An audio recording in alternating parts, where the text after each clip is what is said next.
The cheap, instant ramen tasted like salt and regret. I slurped another mouthful, the keyboard of my laptop gritty with crumbs under my wrist. Scrolling. Always scrolling. My new apartment was bare.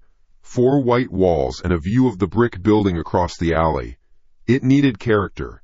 It needed junk. So here I was, deep in the digital flea market of the internet, looking for other people's old junk. A vintage travel poster. A ship's wheel. A taxidermy owl that looked like it had seen God and been profoundly disappointed. I was trying to buy a personality, one piece of kitsch at a time. The only thing I'd bought so far was a smart speaker, a cheap knockoff brand I'd gotten on sale. It sat on the kitchen counter, a black cylinder of latent disappointment. That's when I heard it first. A tiny fizz of static from the speaker. It was nothing. Less than nothing. A mosquito buzz of sound. But underneath it, for just a fraction of a second, there was something else. A texture. Like a whisper caught in a bad connection. I stopped slurping. The only sound was the hum of the old refrigerator. Chinese crap? I muttered, shaking my head. The speaker did this sometimes. Glitched.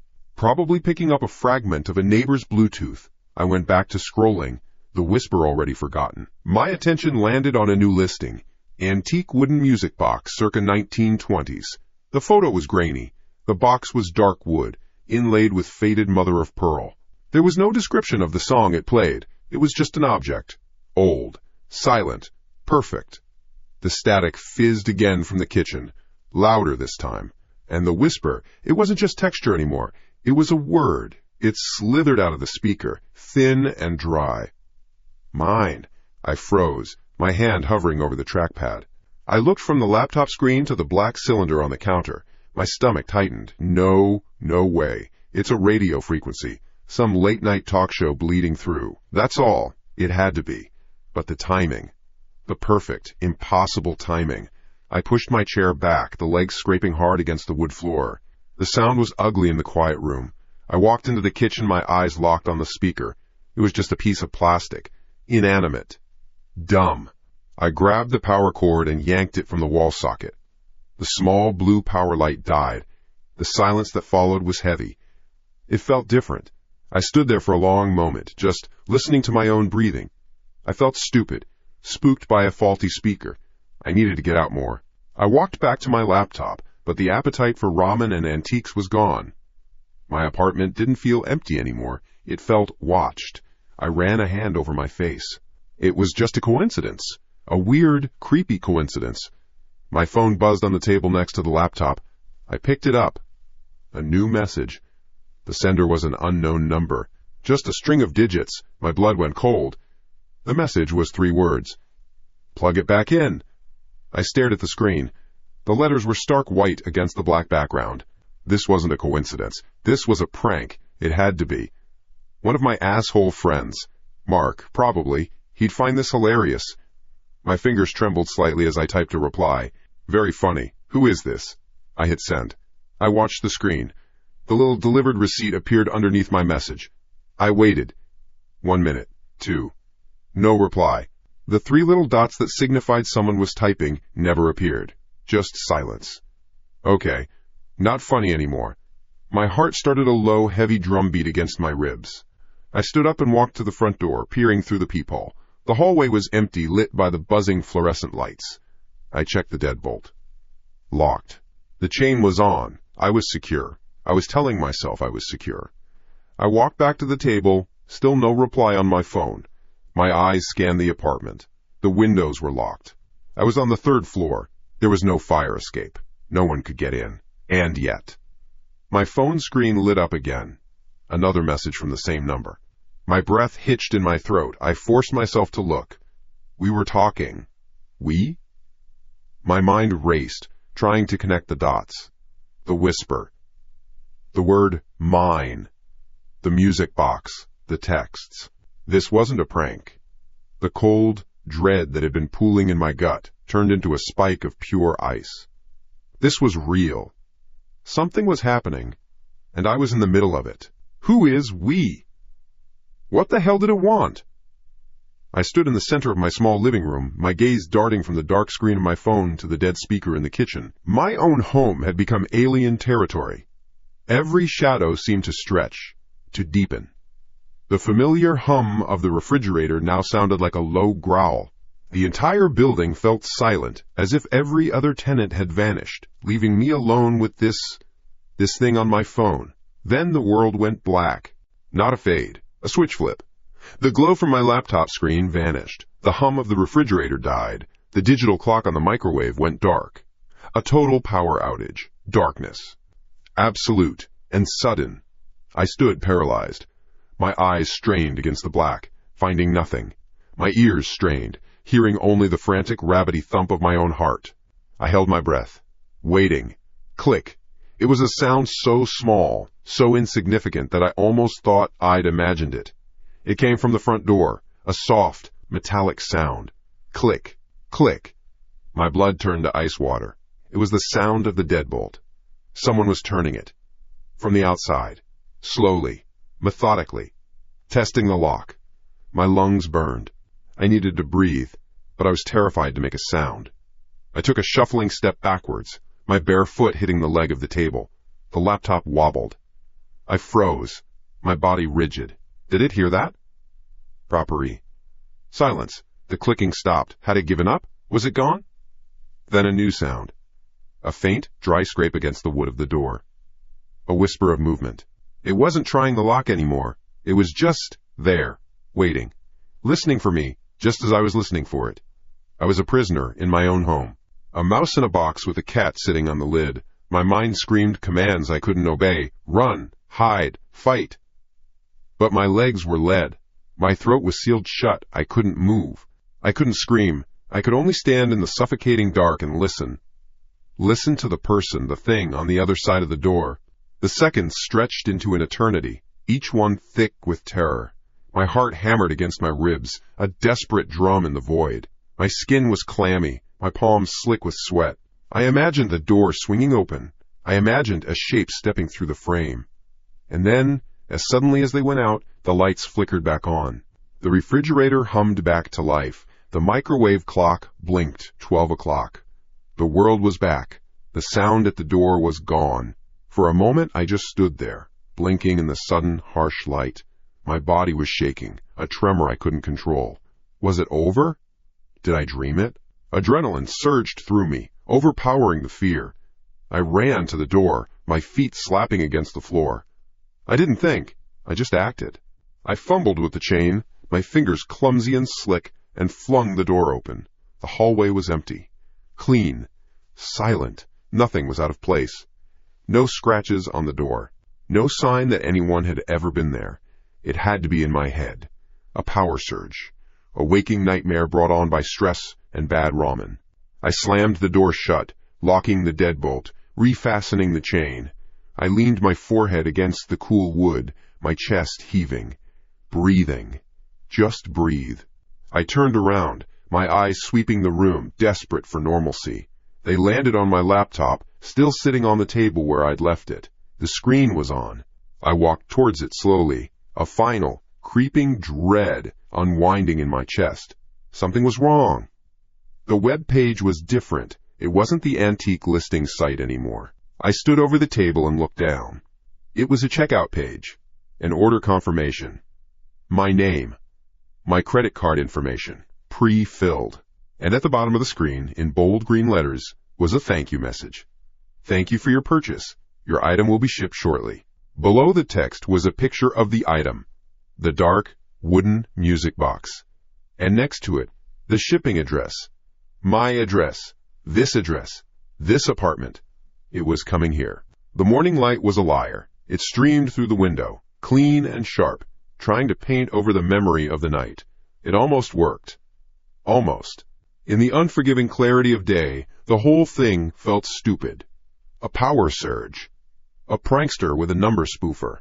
A glitch in some massive, faceless server that accidentally ordered me a piece of junk. It had to be. My head throbbed. I hadn't slept. I had spent the hours after the lights came back on sitting on the floor, my back against the wall, watching the front door. Watching my phone. Watching the laptop. Nothing happened. The silence was just silence again. I scrubbed a hand over my face. Action! I needed action. Regain control. I found the order confirmation email on my laptop. It had a customer service number. I punched the digits into my phone, my thumb jabbing the screen. The sound of the phone ringing in my ear felt normal. Good. Thank you for calling Curios and Knickknacks, a pre-recorded voice chirped. Your call is very important to us. I listened to a terrible instrumental version of a pop song I hated. Each second stretched. Finally, a click. Service, this is Brenda. Hi, Brenda, I said, my voice hoarse. I need to cancel an order. It was made by mistake last night. Okay, sir, can I get the order number for you? I read the long string of characters from the laptop screen. I could hear her typing. The soft clack-clack of the keys sounded a million miles away. All right, I have it here. 1 antique wooden music box. Is that correct? Yes, a mistake. My computer must have glitched. I need it canceled. More typing. A pause. I'm sorry, sir, Brenda said, her voice a mask of professional regret. It looks like that order has already been processed and dispatched. It was sent out with our Premium Express courier this morning. My gut tightened. What? That was less than 8 hours ago. Yes, sir. It's our new Lightning service. It should be arriving today. No. Stop it. Call the driver. Tell him to turn around. I knew I sounded desperate. I didn't care. I can't do that, sir. Once it's with the courier, it's out of our hands. You can refuse the delivery or return it for a refund, minus the premium shipping fee, of course. Of course. I felt a surge of hot frustration. Fine. Whatever. I hung up without saying goodbye. For a moment, it was just about the money. A stupid $100 mistake. A penalty for browsing junk in the middle of the night.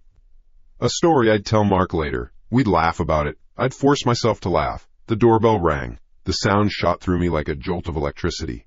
It was loud. Piercing. For a second, I didn't move. My eyes darted to the door. Just a delivery. That's what Brenda said. It's just the mail. I walked to the door, my feet feeling heavy. I looked through the peephole. A man in a blue uniform stood there, looking at a clipboard. He was normal, unthreatening, just a guy doing his job. I took a breath and opened the door, leaving the chain on. Package for, he squinted at the label. Nam? He butchered the name, but I knew. That's me. He slid a small, square package through the gap. It was wrapped in plain brown paper. I took it. My fingers brushed his. His hand was warm. The package was not. It was cold. Deeply, unnaturally cold, as if it had been stored in a freezer. A chill seeped through the paper, into my fingertips. Just need a signature here, he said, holding out a device. I scribbled something that didn't look like my name and pushed the device back out. He grunted a thanks and walked away. I shut the door, slid the deadbolt, refastened the chain. I stood there, holding the box. The cold was persistent. I T-boned it against my other hand. Still cold. Must have been in a chilly warehouse. That was the only explanation. I tore the brown paper off. There it was. The dark wooden music box from the picture. The mother-of-pearl inlay looked like a pale, faded scar against the wood. It was heavier than I expected. Solid. Silent. I put it on the kitchen counter, next to the unplugged smart speaker. A matched set of bad decisions. I needed a shower. I needed to wash the night off me. The grime of fear and paranoia. I stripped off my clothes and stepped into the bathroom, turning the water on as hot as I could stand it. The steam filled the small room, fogging the mirror. The roar of the water filled my ears, blocking out the world. For a few minutes there was nothing but the heat and the noise. I was safe. I stepped out of the shower, a towel around my waist. The steam was already clearing from the mirror. I ran a hand through my wet hair, feeling almost human again. That's when I heard it. Faint, tinny. A broken, hesitant melody. Plink, plonk, plink, plonk. I froze, water dripping from my hair onto my shoulders. My head whipped towards the open bathroom door. The sound was coming from the main room. A music box. My music box. But I hadn't touched it. I hadn't wound it up. The thought screamed through my mind, raw and sharp. It's impossible. I walked slowly, cautiously out of the bathroom, The little song continued its sick, limping tune. My eyes landed on the kitchen counter. The lid of the music box was open. It was playing. All by itself. The melody was awful. A nursery rhyme that had been left in a damp cellar to rot, each note slightly out of key, sour and wrong. My heart started to hammer against my ribs, a fast, frantic drum. My throat was dry. Then the TV screen across the room flashed on. It didn't show a channel. It didn't show static. The screen was pure black. And on it, in stark, white, block letters, a sentence appeared. "Do you like my tune?" My breath hitched. The air left my lungs in a rush. No, this wasn't a glitch. This wasn't a prank. The word "my" burned itself into my brain. The texts. The whisper. The box. We were talking. It was all connected. It was here. It was in my apartment. Panic clawed its way up my throat. Pure, animal terror. I had to get it out. I had to destroy it. I lunged forward, a strangled cry escaping my lips. My objective was the little wooden box on the counter. My hand shot out, fingers clamping down on the dark wood, to hurl it, to smash it against the wall, to throw it out the goddamn window. The instant my skin touched it, a hurricane of sensation erupted. My hand was plunged into ice, then fire. A jolt, sharp and clean, shot up my arm, making my teeth ache and my hair stand on end. It wasn't a huge shock, but it was viciously intimate, a needle of pure energy straight into my nerves. At the same time, the world shattered into a strobe-lit nightmare. The lights in the apartment began to flash on and off, a blinding, chaotic pulse. The TV screen flickered violently, the white letters burning and strobing. My laptop on the table flared to life, its fan screaming like a jet engine. The unplugged smart speaker on the counter emitted a single deafening blast of static. It was a sensory assault, an attack from every direction. A scream tore from my throat. My fingers spasmed, a reflex I couldn't control. The music box flew from my grasp. It hit the wooden floor with a dull, solid thud. And then, silence. Just as suddenly as it started, it was over. The lights stayed on. The TV went black. The laptop screen dimmed. The apartment was still. The only sound was my own ragged breathing, loud and desperate in the quiet. I was on my knees, my whole body trembling. I stared at the music box. It lay on the floor, unharmed. Not a scratch, not a dent. The lid was closed. The music had stopped. I pushed myself up, my hand shaking uncontrollably. A dull, throbbing pain was centered in my palm. It felt like a bad burn. I held it up, turning it towards the light. My blood ran cold. There, in the center of my palm, was a small, angry red welt. It wasn't just a random mark from the shock. It was a shape. Clear, precise, perfect. It was the shape of a single musical note. Enough. No more thinking. No more trying to understand. Action. That was the only thing that made sense now. My hand throbbed, a dull, pulsing ache radiating from the angry red musical note seared into my palm. A brand, a mark. It knew me. It had touched me. And I had to get it out of my home. I snatched a black plastic trash bag from under the sink, the plastic crinkling loudly in the awful quiet. I didn't want to touch the box again, not with my bare hands. I used a pair of kitchen tongs, the metal tips clinking against the dark wood as I awkwardly picked the cursed thing up off the floor. It felt wrong, even through the tongs. Cold. Inert. Playing dead. I dropped it into the bag, the thud muffled by the plastic. I twisted the top, tied it in a tight, vicious knot. Then I tied another one for good measure. I couldn't just leave it in the kitchen trash. That was too close. I couldn't throw it down the chute in the hallway. What if it got stuck? What if some poor soul found it? No, it had to go somewhere final, somewhere public, somewhere it could be buried under the city's filth. The basement. The big commercial dumpsters in the building's parking garage. My heart hammered against my ribs as I unlocked the front door. The deadbolt slid back with a sound like a gunshot. The chain rattled. I stepped into the hallway, holding the bag away from my body as if it were radioactive. The walk to the elevator felt a mile long. Every shadow seemed to stretch. Every hum of the building's old wiring sounded like a whisper. The elevator arrived with a soft ding that made me jump. Inside the mirrored box, I couldn't look at my own reflection. I stared at the descending numbers above the door. L1.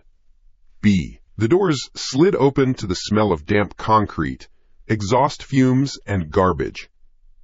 The garage was lit by a few sickly yellow fluorescent lights that hummed and flickered. Most of the parking spots were empty, concrete pillars casting long, distorted shadows. It was cold down here. I walked quickly, my footsteps echoing off the walls. The dumpsters were at the far end, tucked into a disgusting alcove. The air here was thick with the smell of old, wet trash. Good. I hefted the heavy metal lid of the nearest dumpster. It groaned in protest, the sound scraping on my raw nerves. I didn't hesitate. I threw the black bag in. It landed with a soft, final whump on top of a pile of other people's refuse. I slammed the lid shut. The clang was satisfying. It was a period at the end of a sentence.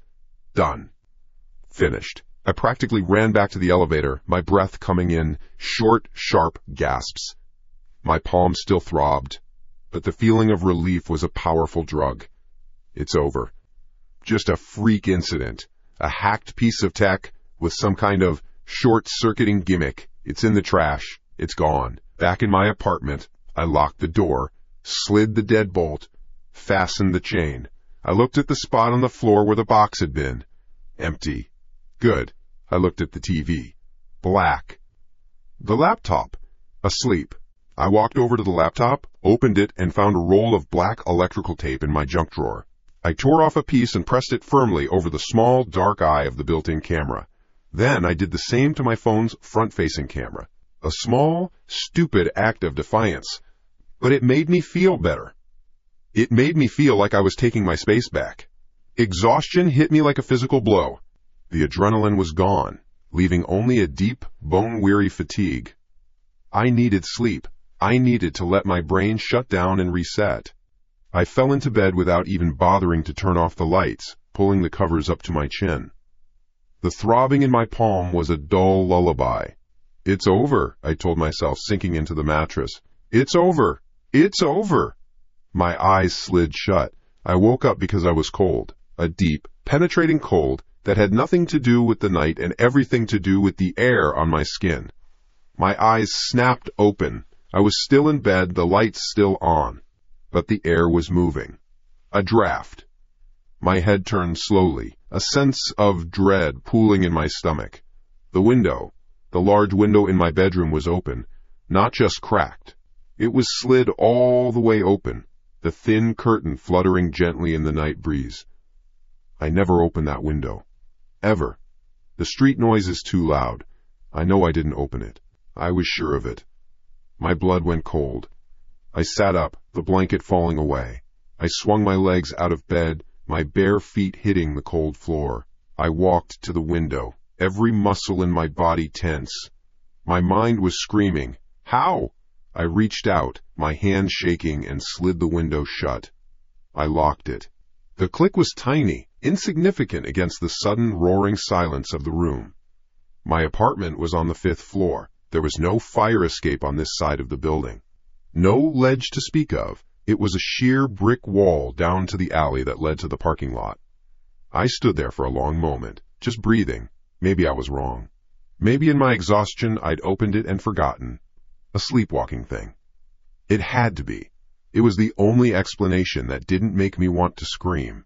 I glanced down, through the glass, to the small parking lot below.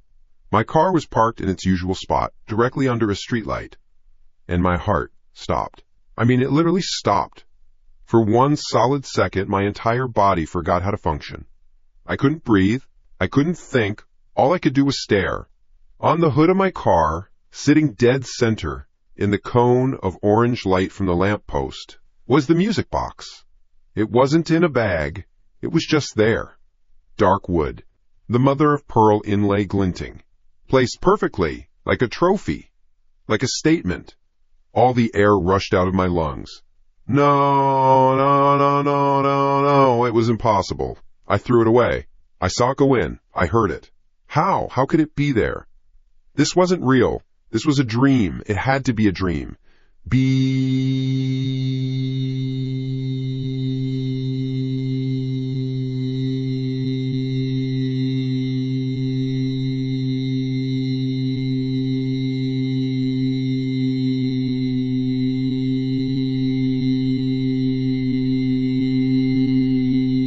The vibration against the nightstand was so loud it was like a physical shock. My phone. My head snapped toward the sound. The screen was lit up. A new message. My body moved on its own. A puppet pulled by strings of pure terror. I picked up the phone. It was a picture message. From an unknown number. My thumb, trembling, tapped the notification to open the image. The picture was dark, grainy, lit only by the ambient glow of the city outside my window. It was a picture of me, asleep. In my bed, my face slack, mouth slightly open. It was taken minutes ago. The angle was wrong. It was too high. It was taken from the corner of the ceiling, from inside my room. The phone slipped from my numb fingers and clattered onto the floor. The world tilted.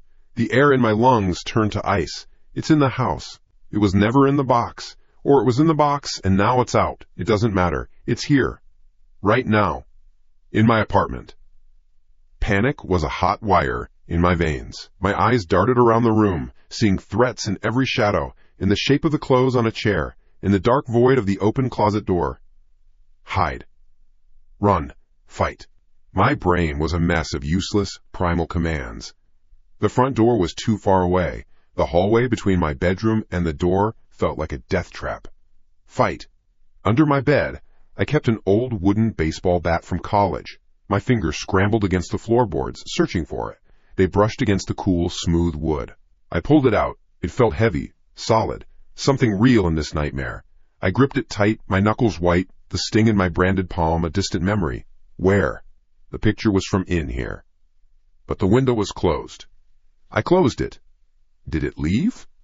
Or was it hiding? Waiting? The sound. The creak I should have heard. I moved to the bedroom door, my back pressing flat against the wall beside it. I held the bat up, ready to swing. My breathing was a ragged, loud thing in my own ears. I tried to slow it, tried to listen. Silence. A deep, heavy silence that felt more threatening than any noise. I waited. 1 second.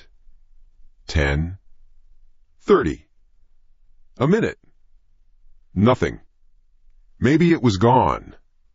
Maybe it sent the picture and left. A game. Just a game to break my mind. My muscles began to unclench, a tiny sliver of hope, forcing its way through the terror. Creak. The sound was so soft I thought I had imagined it. It came from the living room, the floorboard right by the bookshelf. I knew that sound. It always groaned when you stepped on it. Someone was out there. Slow. Deliberate. Walking. My blood turned to slush. I held my breath, listening. My heart was a frantic bird beating against the cage of my ribs. Creak. Closer now. Just outside the short hallway that led to my room. Taking its time. A slow, predatory stroll. It knew I was here. It knew I was listening. This was the point. The slow, unhurried advance. The footsteps of a thing that has all the time in the world. The footsteps of a thing that owned the space I was in. I squeezed the bat, my whole body trembling. My eyes were locked on the bedroom door, waiting for the handle to turn, waiting for the wood to splinter. Come on. Come on, you bastard. Just do it. The footsteps stopped. Right outside my door, I could feel the presence on the other side. A weight. A pressure in the air. The silence that followed was the loudest thing I had ever heard. It stretched on, and on, and on. My lungs burned for air. My muscles screamed from the tension. Sweat trickled down my temple. Why wasn't it coming in? What was it waiting for? Then I saw it. A sliver of white appearing in the crack of darkness beneath the door. It was being pushed through from the other side. Slowly. Smoothly. A small, folded piece of paper. It slid to a stop in the middle of the doorway, and the presence was gone. I didn't hear footsteps. It was just gone. Silence resumed, but it was a different kind of silence now. An empty one. I waited for what felt like an eternity, my bat still raised, my eyes glued to the paper. Finally, I couldn't take it anymore. I lowered the bat, knelt on the floor, my knees cracking. My hand trembled as I reached out and picked up the note. I unfolded it. It wasn't a message written in words. It was a drawing, a childish, crude drawing, done in black ink. It was a stick figure, lying in a bed under a blanket. Me. And standing next to the bed was another figure, much larger. Tall and shapeless. It wasn't holding a weapon. It was holding up a small rectangle. A phone. And from the phone, a small, jagged line was drawn, pointing at the sleeping man. It wasn't a threat of violence. It was a receipt. A proof of purchase. A souvenir of its visit to my bedside. A message that said, I was right here. I could have done anything I wanted. And I'll be back. Sleep didn't come. It wasn't even a possibility. Every time my eyes closed, I saw the drawing. The stick figure me. The tall, shapeless thing standing over me with its phone. The proof. I spent the night on the floor of my living room, my back against the wall, the baseball bat across my lap. I watched the sliver of light under the front door, waiting for a shadow to pass. Nothing came. The sun rose, and the gray light filtering through the blinds felt like an accusation. My hands were shaking so bad I could barely hold my phone. My thumb hovered over 911. This was insane. What was I going to say? A music box teleported from a dumpster to my car? I got a scary picture from the corner of my own ceiling? They'd think I was high, or having a psychotic break. But the drawing was real. It sat on my coffee table, a piece of folded white paper that felt heavier than anything I'd ever touched. I had to do something. I dialed. My voice was a wreck, cracking and thin. I tried to sound rational. I told the dispatcher about a break-in. I skipped the weirder parts. I mentioned the window, the picture message, the note. He took my details. His voice was flat, bored. So you didn't see anyone, sir? No, but... And nothing was stolen? No, they just left a picture and a note. A pause. I could hear him typing. Okay, sir. And you're sure you locked the window before you went to sleep? Yes, I'm positive. We get a lot of prank calls, sir. Vindictive exes, kids messing around. I'll put a note in to have a patrol car swing through the area when they can. The tone was clear. You're wasting my time. The call ended. I was alone. More alone than before. The entire system that was supposed to help just wrote me off as a crank. I dropped the phone on the couch and put my head in my hands. The brand on my palm ached with a low, steady heat. That's when I heard the knock. It wasn't a police knock. It was soft. Hesitant. Tap. Tap. Tap.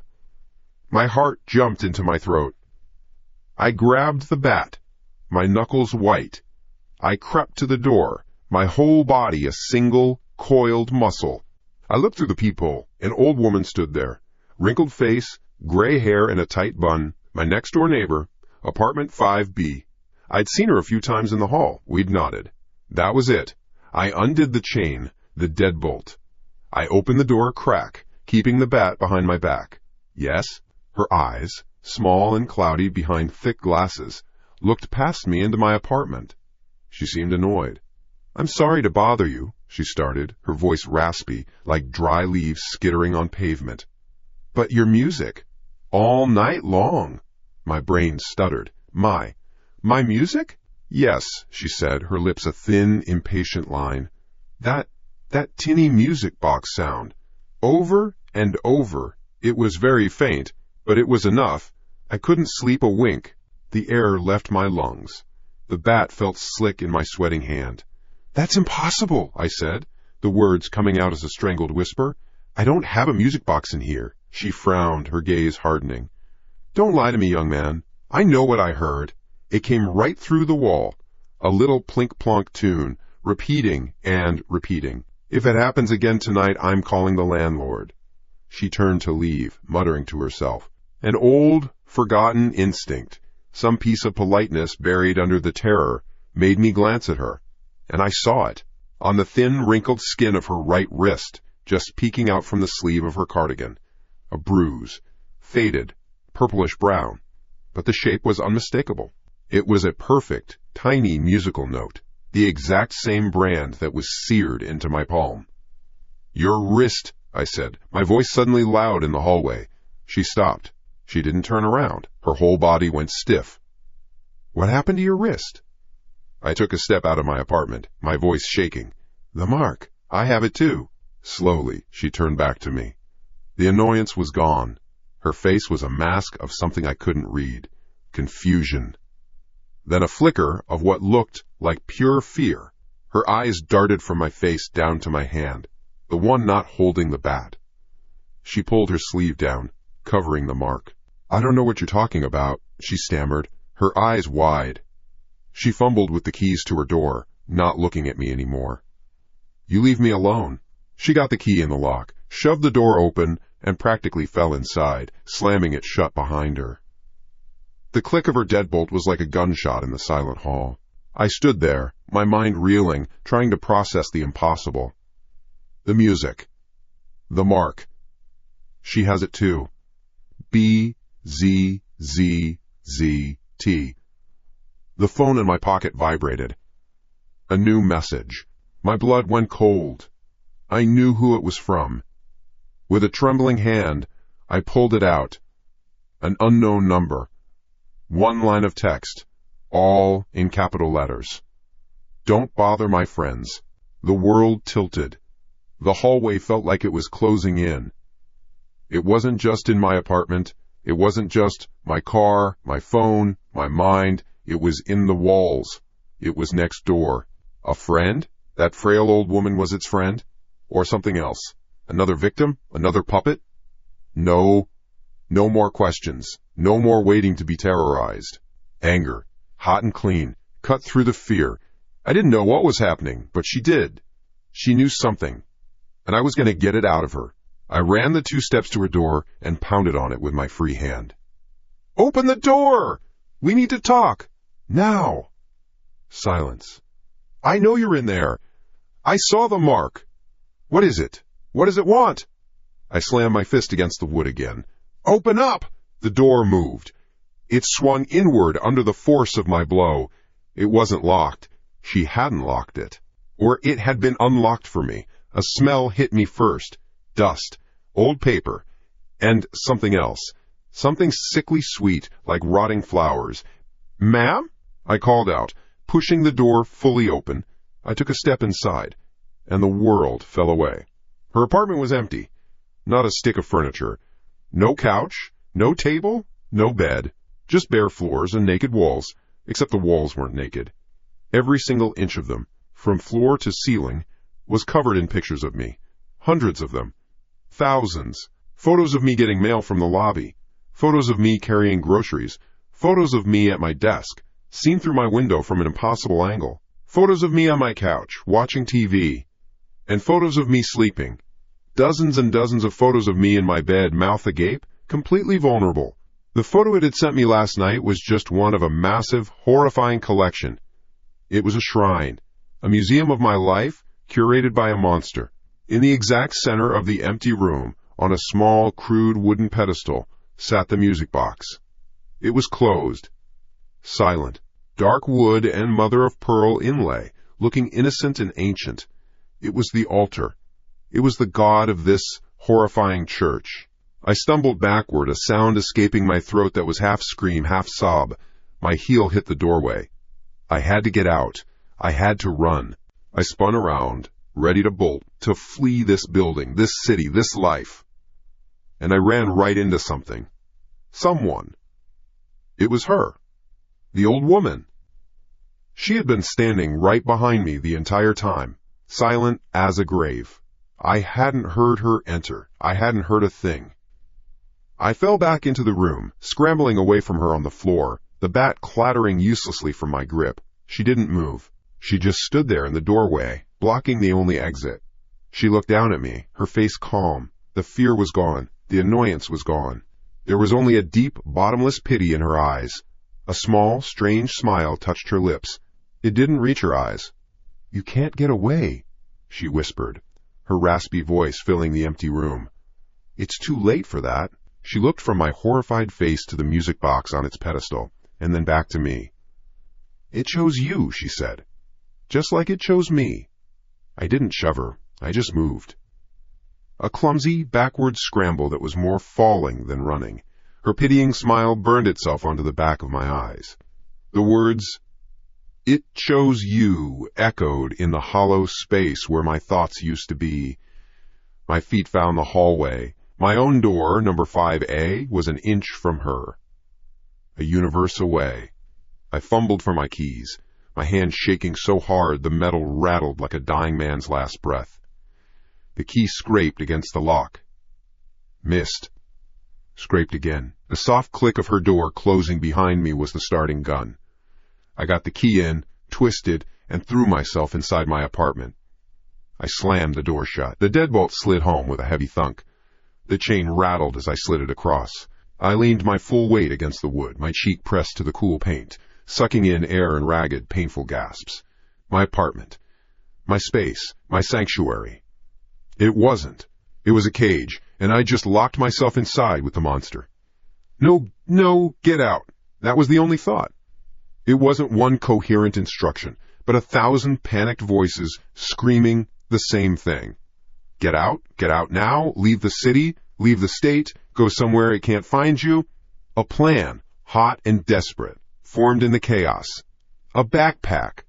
That's all I needed. Wallet, keys, phone, charger, a change of clothes. I could be on the interstate in 10 minutes. I'd drive until the gas tank ran dry, fill it up, and drive again. I'd sleep in my car. I'd eat at gas stations. I would become a ghost. A new name. A new life. Anything to get away from the music box, the brand, the photos, the old woman's vacant, pitying eyes. "It's just a cult," I whispered, the words sounding thin and stupid in the quiet room. "A weird, sick cult. They're fucking with me. Once I'm gone, they'll find a new toy." The lie felt good. It felt warm. I held on to it. My feet carried me to my bedroom. The adrenaline was a fire in my veins, making every movement sharp, jerky. I yanked my worn backpack from the floor at the foot of my bed. I threw my wallet and keys in. I grabbed my phone charger from the wall, the cord whipping through the air. I needed a jacket. The nights would be cold on the road. I went to my closet, my hand closed around the simple wooden knob. I pulled the door open, and I stopped. Everything inside was wrong. It wasn't a mess. It was the opposite of a mess. It was neat. Horribly, precisely neat.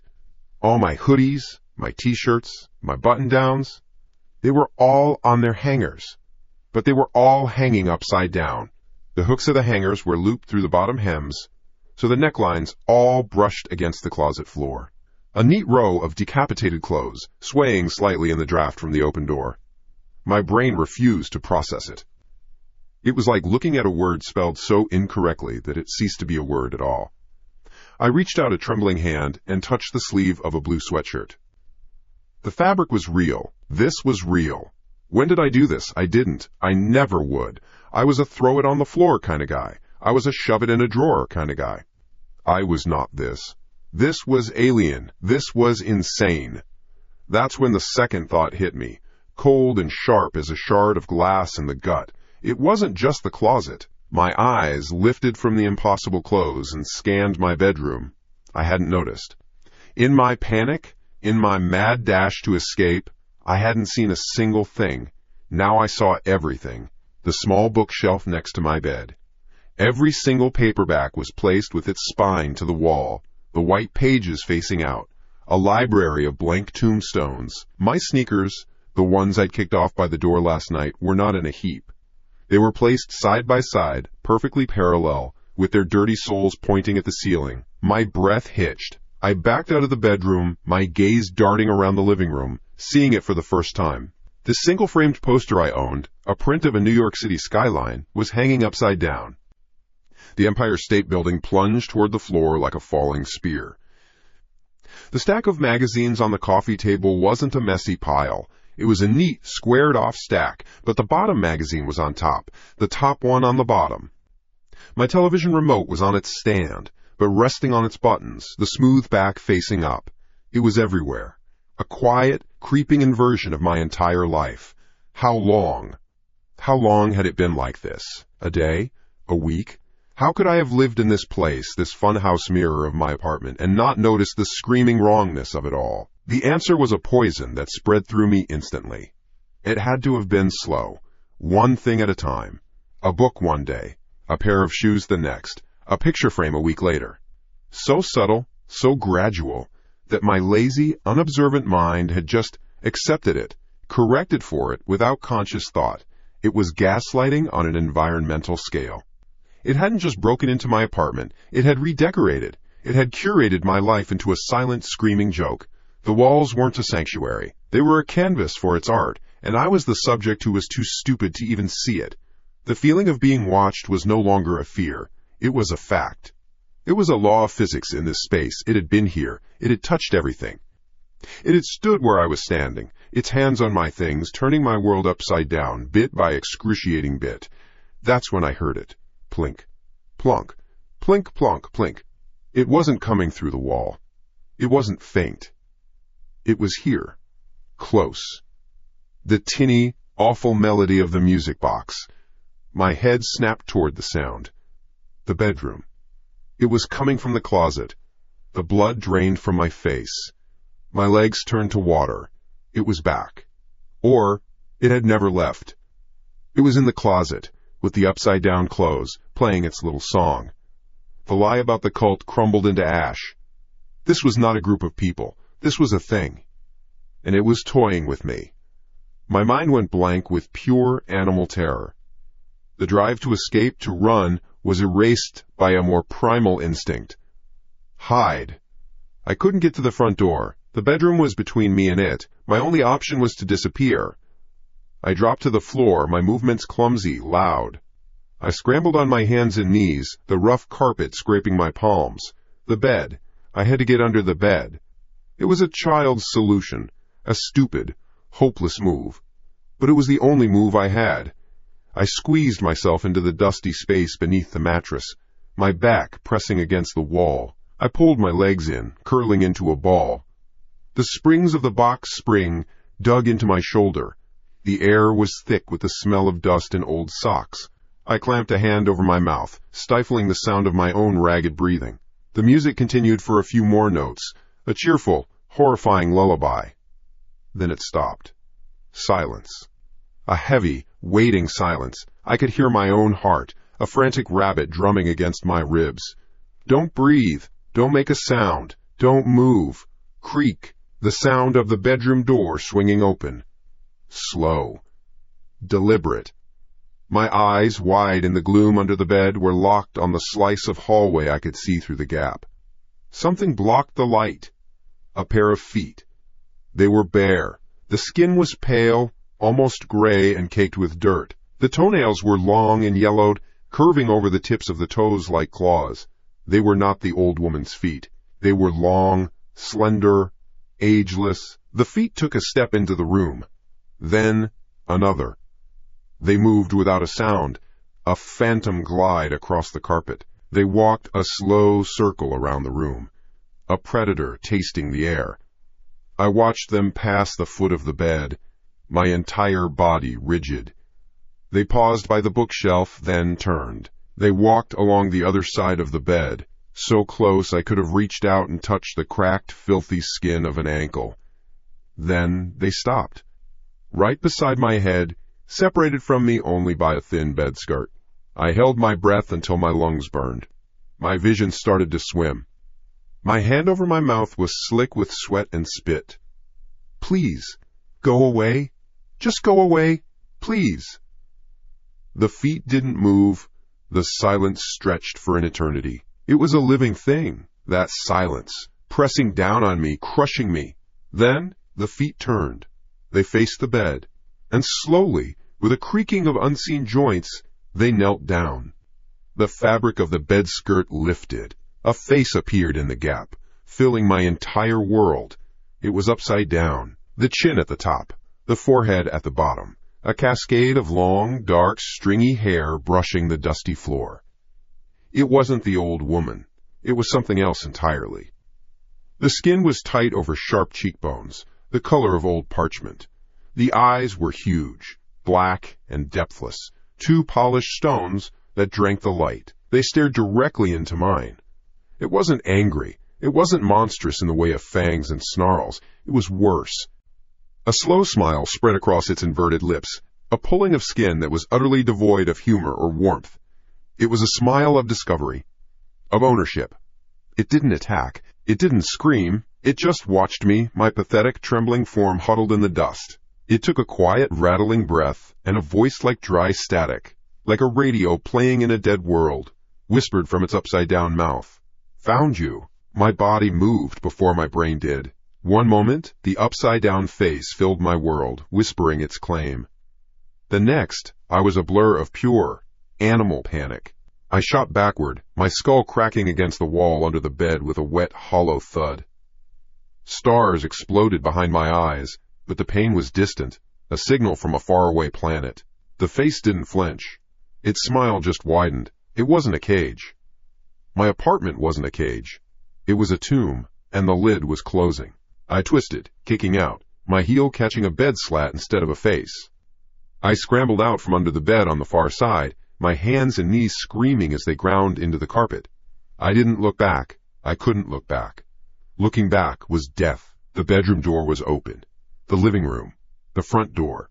A straight line. My only line. I was on my feet, stumbling, my balance shot. The upside-down poster of the New York skyline mocked me as I lurched past. The couch, the coffee table with its backwards magazines, obstacles in a nightmare obstacle course. My hand smacked the wall, searching for the doorknob. My fingers found the deadbolt. I didn't bother with the chain. I twisted the lock, wrenched the door open, and fell out into the hallway. I didn't run. I fled. I hit the emergency stairwell door with my shoulder and tumbled down the first flight of concrete steps, my ankle twisting, a hot wire of pain shooting up my leg. I didn't care. I kept going. Down, down, down, the sound of my own ragged breathing and clumsy footfalls echoing in the concrete shaft. 5 flights.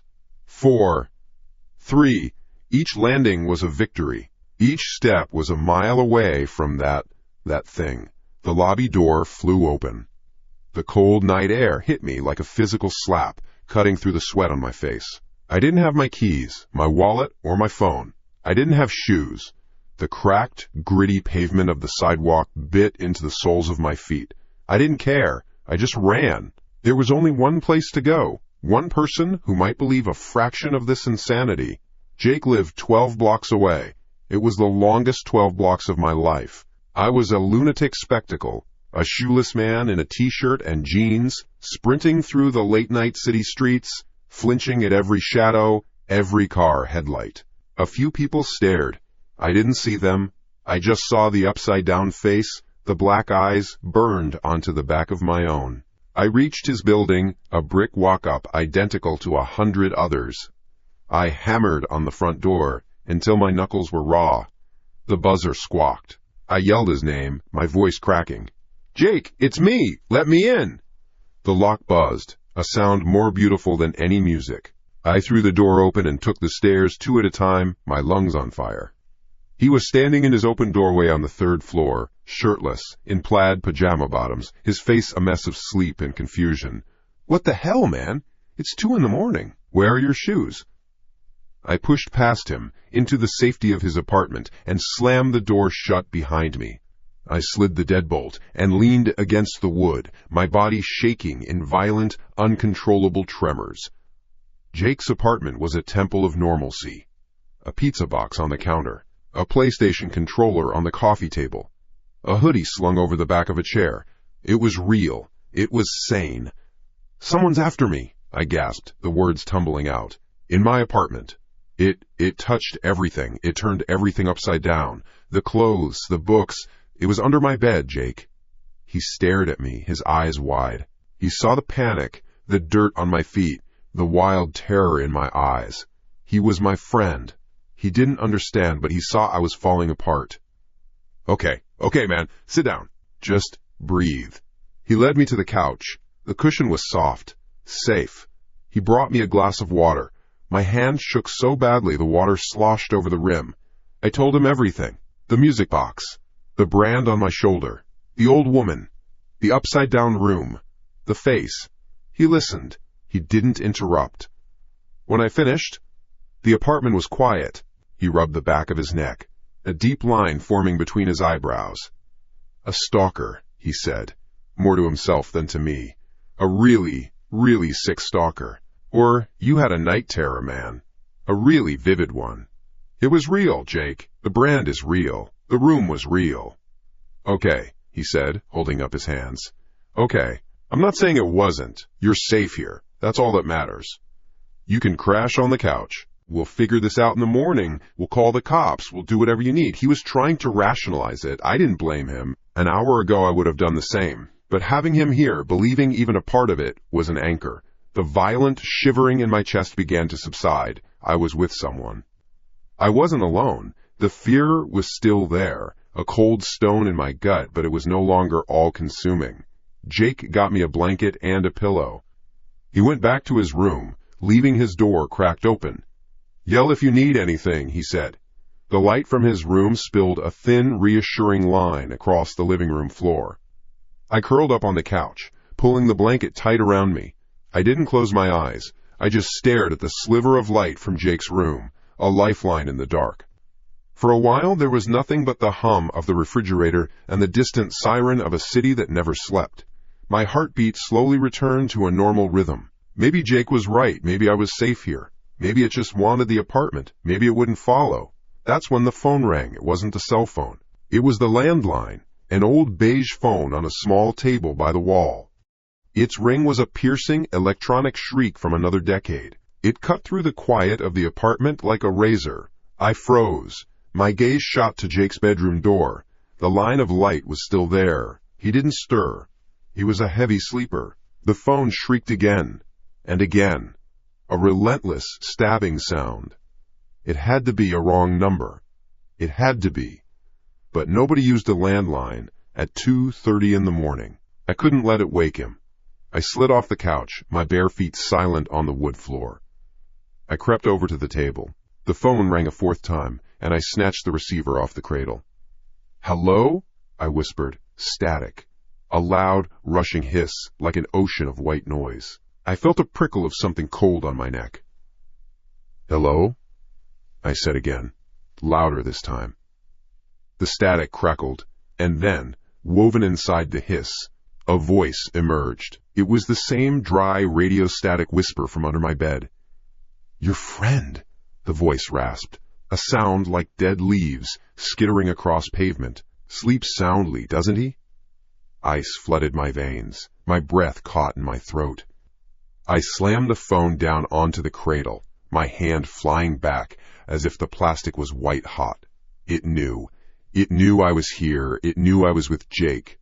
This wasn't my phone. This wasn't my apartment. How? How could it know? I stumbled backward, my mind reeling. "Jake!" I hissed, my voice a broken thing. "Jake, wake up!" I lurched toward his bedroom. I had to get him up. We had to get out. As I took my second step, the living room was flooded with a sudden, cold blue light. I whipped my head around. The big flat-screen TV on the wall, which had been off, was now on. It wasn't showing a movie or a news channel. It was security footage, grainy, black and white. My heart stopped. I knew that image. It was the camera feed from the hallway outside my apartment, my own building. The timestamp in the corner of the screen was from 10 minutes ago. The image was still. Then, a door opened. Not mine. The door to apartment 5B, the old woman's door. She stepped out into the hallway, looking exactly as she had before. A frail, harmless old lady in a nightgown. In her hands she held the small, dark wooden music box. She moved with an unnerving purpose. She didn't look at the camera. She walked across the hall and stopped directly in front of a different door. My blood ran cold. It was Jake's door. She was at Jake's building, but the camera was from my building. How? My brain couldn't make the logic work. The image on the screen was impossible, a paradox of time and space. But there she was, in the hallway of my building, standing in front of the door of Jake's apartment. She knelt down, her old joints creaking audibly even through the cheap TV speakers. She carefully placed the music box on the doormat. Then she rose, turned, and walked back into her apartment, closing the door behind her without a sound. The screen went black. "Did you see that?" My voice was a strangled gasp. Jake was suddenly beside me, his eyes wide, squinting at the dark screen. The phone had woken him after all. The TV just turned on by itself. The old woman. "What the hell was that?" he whispered, his own voice tight with a fear he could no longer deny. "The music box." She put it outside the door. Here, a shared, unspoken understanding passed between us. We had to get it. We had to get it and destroy it before it. "The door," I said, my feet already moving. We scrambled to the front door together, a clumsy two-man panic team. My hand was on the deadbolt. Jake's was on the knob. I slid the bolt back with a loud clack. Jake turned the knob and pulled the door open. We spilled into the third-floor hallway, our eyes locked on the doormat. It was empty. There was nothing there. No music box, no sign anything had ever been there. Just the worn, brown welcome mat. "It's not here," Jake said, his voice trembling. "What the—" He never finished the sentence. He let out a piercing scream. It wasn't a yell of surprise. It was a shriek of pure, unadulterated agony. He collapsed, clutching his leg, his body curling into a ball on the hallway floor. "Jake! What is it? What's wrong?" I dropped to my knees beside him. He couldn't speak. He just pointed a shaking finger at the inside of his own calf. I looked. On the pale skin of his leg, a patch of flesh was turning a dark, angry red. It was blistering, sizzling. A faint wisp of smoke, smelling of burnt hair and cooked meat, curled up into the air. Before my horrified eyes, the burn was shaping itself, the skin searing and puckering into a clean, precise, impossible shape. It was a perfect musical note, the same brand I had on my shoulder, BZZZT. The sound was so close, so routine it made me jump. It was my phone. In my pocket, I didn't even remember grabbing it. Or maybe it had just appeared there. My hand, numb and disconnected from my body, pulled it out. The screen was lit up. A new text message from an unknown number. The message was one sentence, all in capital letters. "I don't like it when you tell people about me. BZZZT. A second vibration. It wasn't my phone. It came from Jake, who was still gasping on the floor, his face white with shock and pain. His own phone, lying beside him on the carpet, had just lit up. He reached for it, his movements slow, pained. He tilted the screen toward me. It was a new text message, from an unknown number, and on his screen, in the same stark capital letters, was the exact same message. The screen of my phone was a tombstone. Jake's was its twin. The same words, in the same stark capital letters. An epitaph for our sanity. Jake made a sound, a wet, choked gasp, and curled tighter on the floor. The pain from his leg was a physical thing in the room now, a third person with us in the hallway. My own phone felt impossibly heavy, a slab of cursed glass and metal. It knew. It wasn't just in my apartment. It wasn't just a ghost tied to a place. It had followed me. It had crossed the city. It had found the one person I ran to. How? The question was a useless shard of glass in my brain. It didn't matter. The texts were real. Jake's leg was real. The smell of his seared flesh was real. "Get inside," I said. My voice was a stranger's, thin and brittle.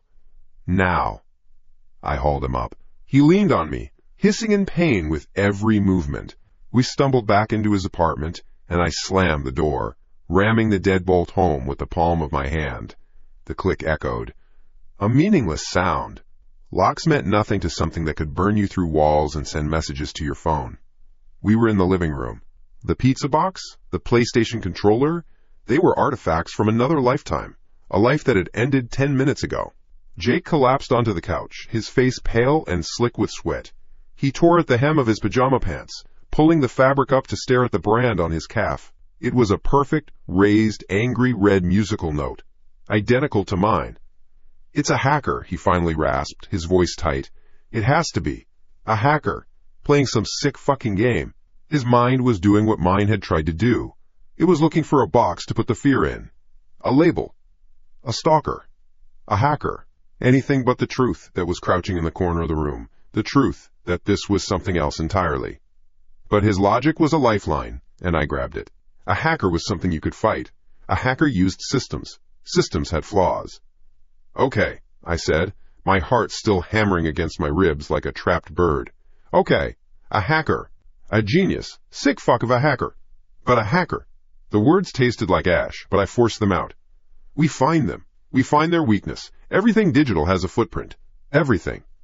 It was a pathetic pep talk, but it was all we had. Jake, gritting his teeth, pointed a shaking finger toward the corner. "My laptop!" I grabbed it from his desk. The flimsy plastic shell felt like the most powerful weapon on Earth. I sat on the floor opposite him, the coffee table between us, a makeshift command center. The apartment was quiet, except for Jake's ragged breathing and the frantic clicking of the trackpad under my thumb. My fingers were clumsy, slick with sweat. Where do you even start? You can't Google, "omniscient entity is burning me with musical notes." "The box," Jake said. "It all started with the box. Go back to the website. The antique sellers page. I'd seen it a dozen times. A quaint, forgotten corner of the internet. I typed the address. My browser history was a map of my own destruction. The page loaded. The music box was still listed as sold. I clicked on the seller's profile. Account deleted, of course. A ghost in the machine. A dead end. I leaned back, the hope draining out of me as quickly as it had come. "Wait," Jake whispered, leaning forward. His eyes narrowed at the screen. "Go back to the product page. Scroll down." I scrolled. Past the description, past the sold banner, all the way to the bottom, to the reviews section. There were no reviews for the music box itself. It was a new listing, but the website's format was old. It showed a link. "See other reviews for this seller." I clicked it. A new page loaded. A list of bizarre, forgotten things. A chipped porcelain doll. A set of tarnished silver cutlery. A dusty taxidermy crow. And under one item, a small leather-bound diary from the 1920s, there was a single lonely comment. It was from 3 years ago. The username was history_buff_76. The comment was short. Item arrived as described. Beautiful craftsmanship. A little creepy, though. Every night around 3 a.m., I swear I can hear music. Had to put it in the attic. My blood went cold. I read it again, then a third time. "Jake," I said, my voice barely a whisper. "Did you see this?" He was already reading it over my shoulder. "Music," he breathed. "It wasn't just us. It wasn't just my box. It was the seller. The source." A wave of something dark and ancient washed over me. The hacker theory felt thin now, a paper shield against a tidal wave. Haunted was a stupid word, a word for movies and campfire stories. But sitting here, in this room, with the smell of burnt skin in the air, and a 3-year-old comment glowing on the screen, it was the only word that fit. My fingers flew across the keyboard, driven by a new, colder fear. I wasn't searching for hackers anymore. I was searching for ghosts. I typed in every keyword I could think of.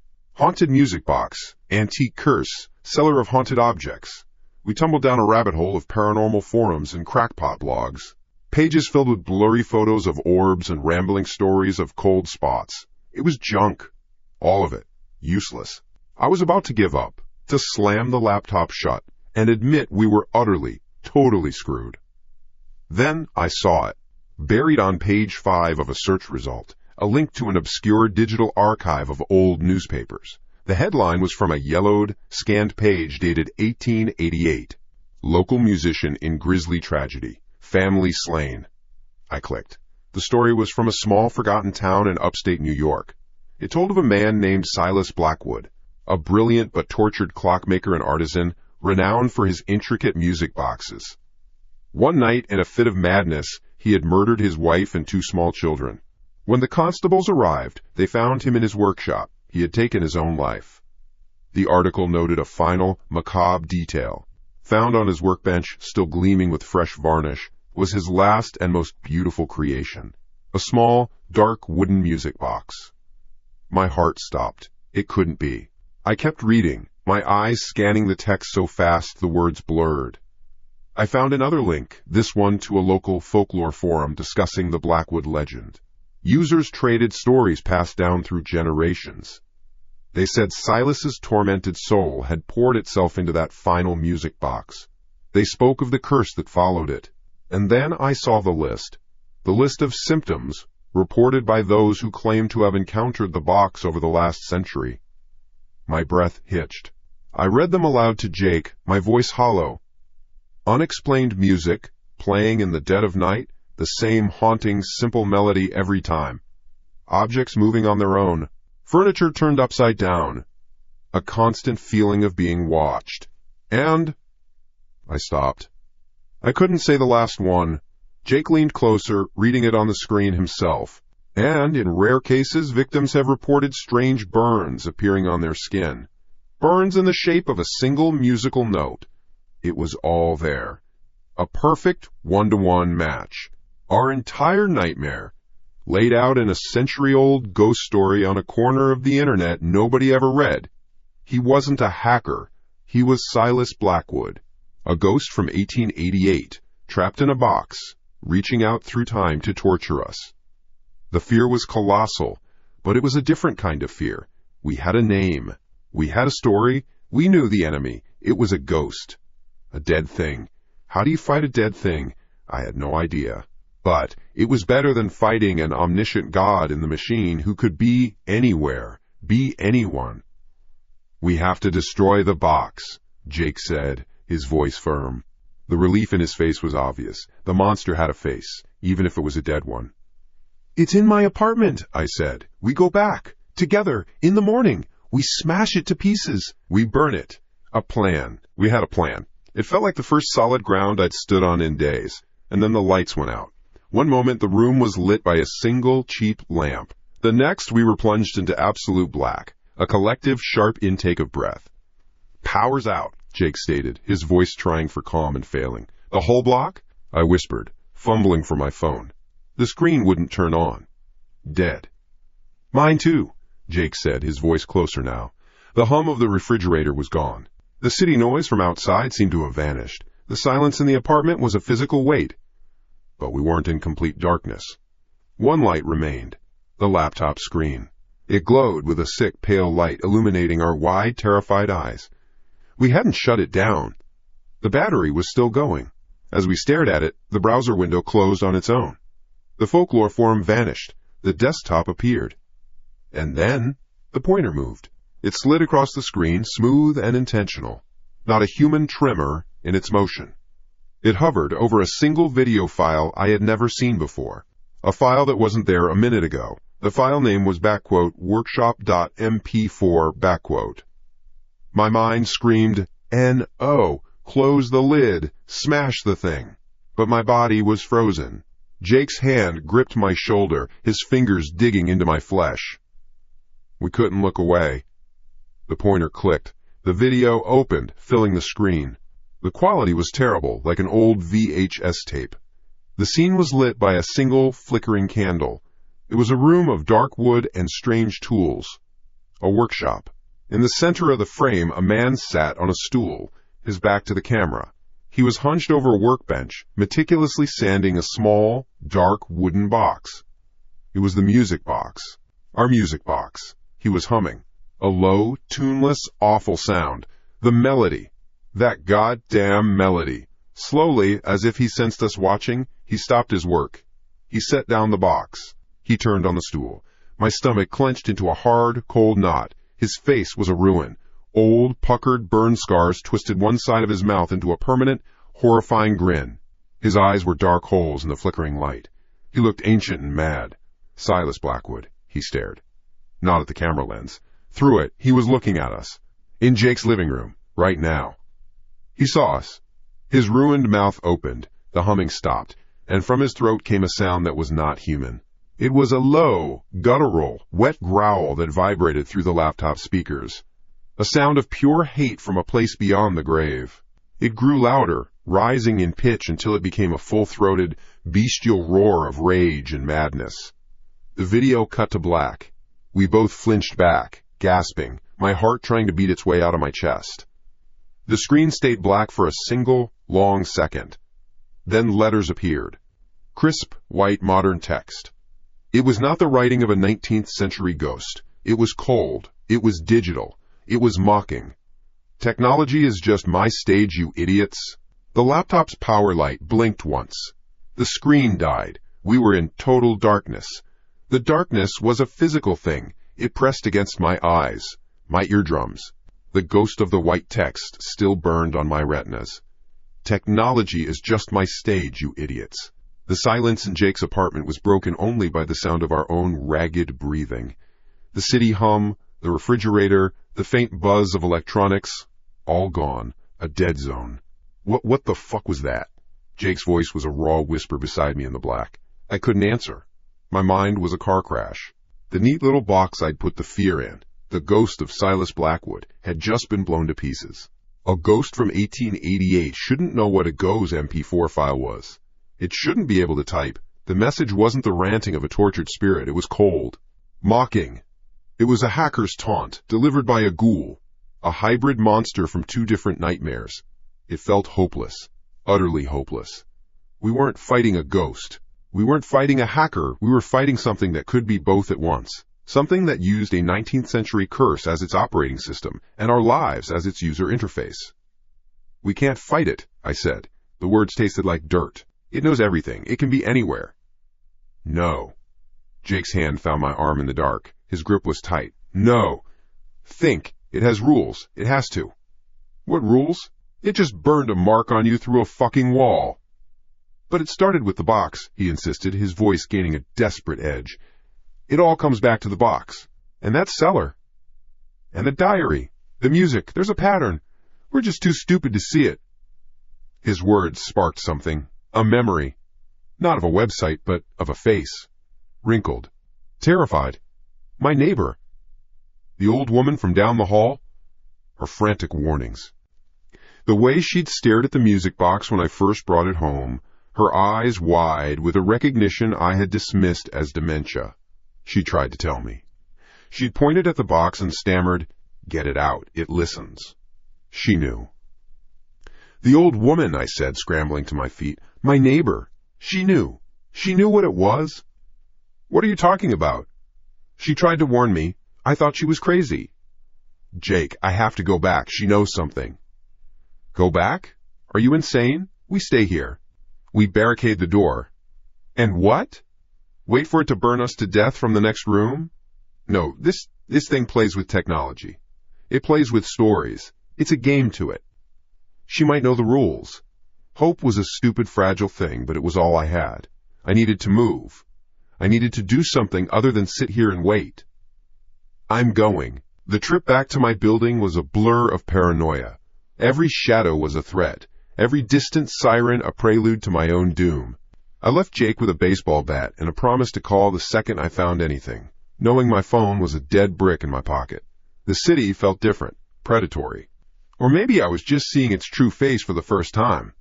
The hallway of my apartment complex was just as I'd left it, except for one thing. Yellow police tape was stretched across the door of apartment 4B. My neighbor's apartment. Do not cross!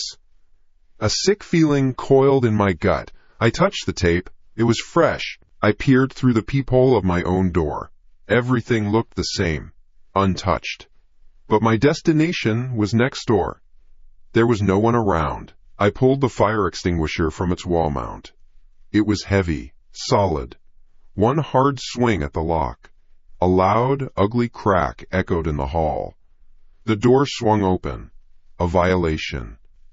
Breaking and entering. I didn't care. I stepped inside, using my phone's dead screen as a poor man's flashlight, catching reflections from the hallway light. The air was stale. The apartment was stripped bare. just as it had been when the paramedics took her. Empty shelves, bare walls. Nothing. I'd made a mistake, a useless trip. Then I saw it. The wall opposite the door. It wasn't completely bare. There were pictures, tacked to the wall in a neat grid. Little square Polaroids.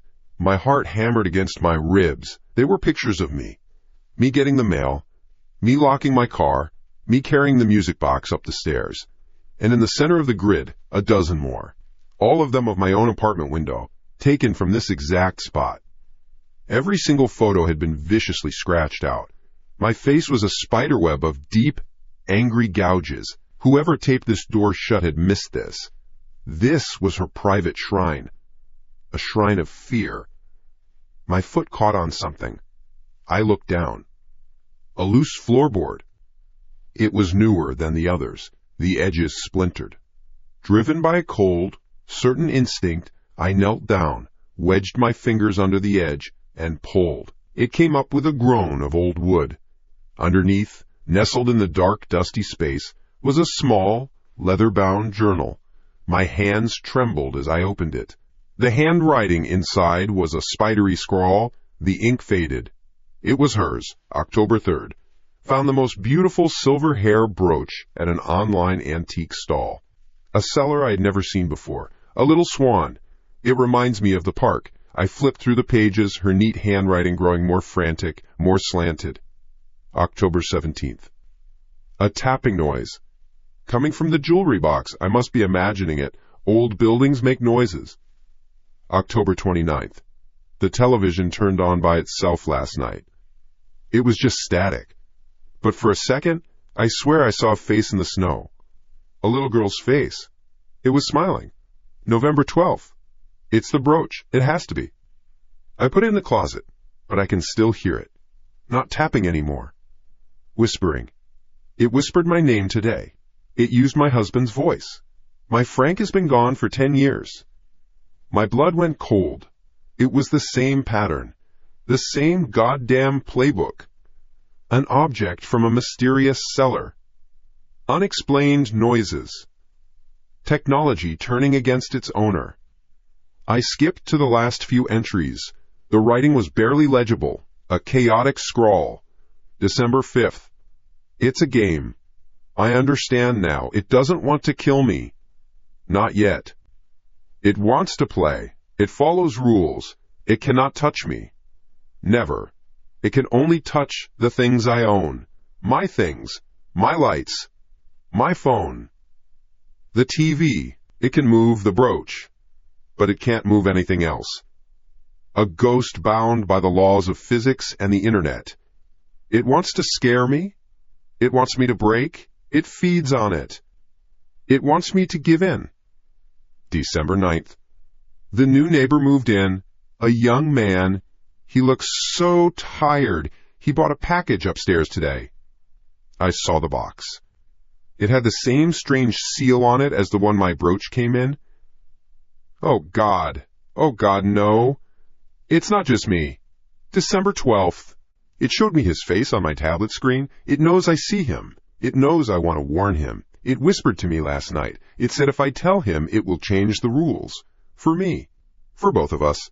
The final entry was just 2 days ago. A single, tear-blotched sentence. I can't play anymore. I'm giving the toy to someone else. My flashlight flickered. Once. Twice. Then died. Total, suffocating blackness. I didn't move. I didn't breathe. My ears strained, trying to separate the sound of my own blood pounding from the silence of the room. And then I heard it. A giggle. The sound of a small child, right beside my ear. It was a happy sound, a sound of pure, innocent amusement. And it was the most terrifying thing I had ever heard. I scrambled backward, crab-walking across the floor, my hands sweeping wildly in front of me. My back hit the far wall. I was trapped. A soft scraping sound came from the center of the room. A sound I knew. Polished wood on a dusty floor. No, it couldn't be. It was impossible. It was in my apartment. I saw it there. Something small glowed in the darkness, a faint internal light like a dying firefly. It was on the floor, in the middle of the empty room. The music box. Somehow, it was here. It had moved from my apartment to this one. It sat there, its dark wood absorbing the blackness around it. As I stared, my mind refusing to process what I was seeing, the tiny lid creaked open on its own. But no music came out. Instead, a voice. A voice I recognized, but twisted, stretched, and layered over the sound of static and whispers. It was the old woman's voice. It was coming from the music box. "It will play with you," she rasped, the words crackling from the tiny brass mechanism. "It will play with you until you get tired." The voice glitched, the pitch dropping into a low, masculine growl, the voice of Silas Blackwood from the video. "And you want to pass the toy." The voice changed again, becoming the high-pitched giggle of the child I just heard. To someone else. A click, a whirring noise, and then, from the thin slit at the base of the open box, something began to slide out. A 3-by-3-inch square of glossy paper. It was a Polaroid. It dropped onto the floor with a soft slap.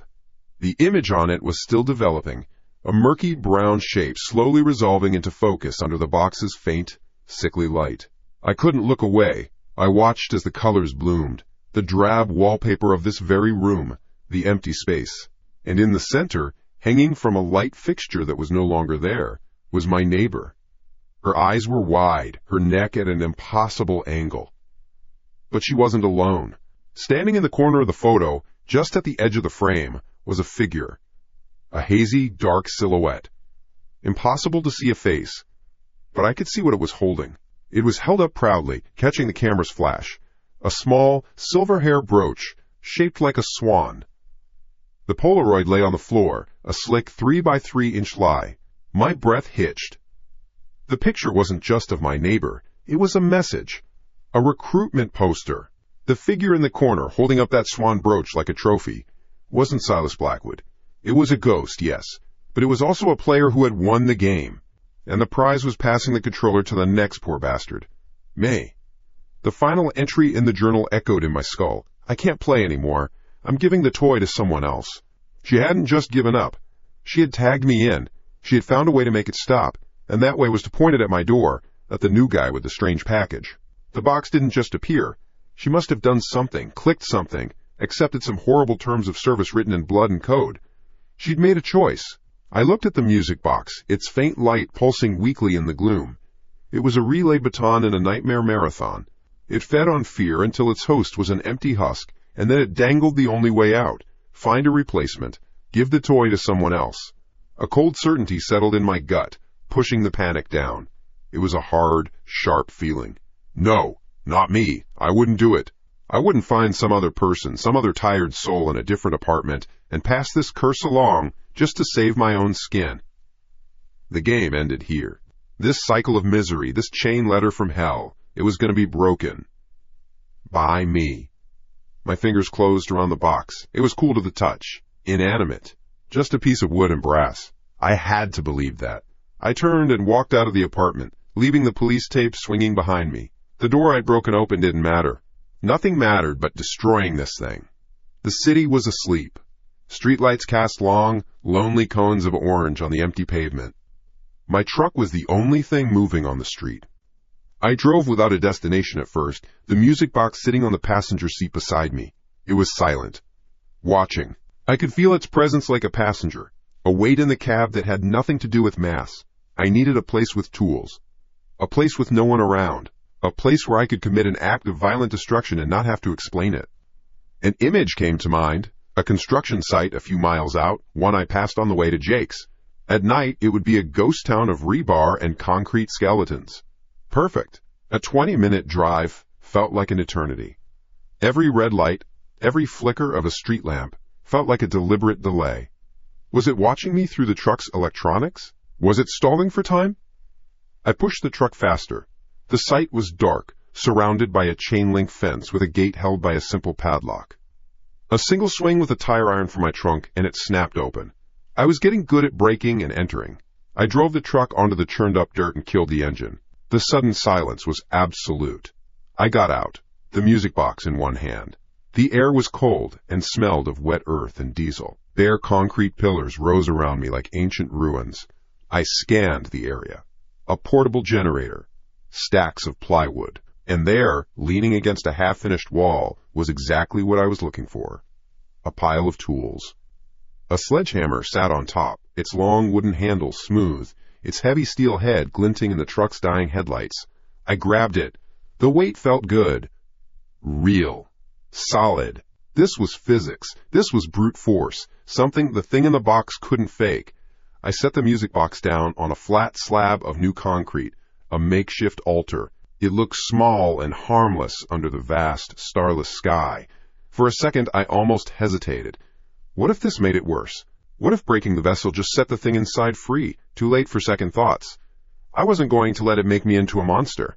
I gripped the sledgehammer with both hands, planting my feet. I took a deep breath, measured the distance, and swung. I aimed for the center of the little box, putting all my fear, all my anger, into the arc. The moment the hammer began its descent, a flash of white light exploded behind my eyes. A spike of pure agony shot from the base of my skull to the front. Not a headache.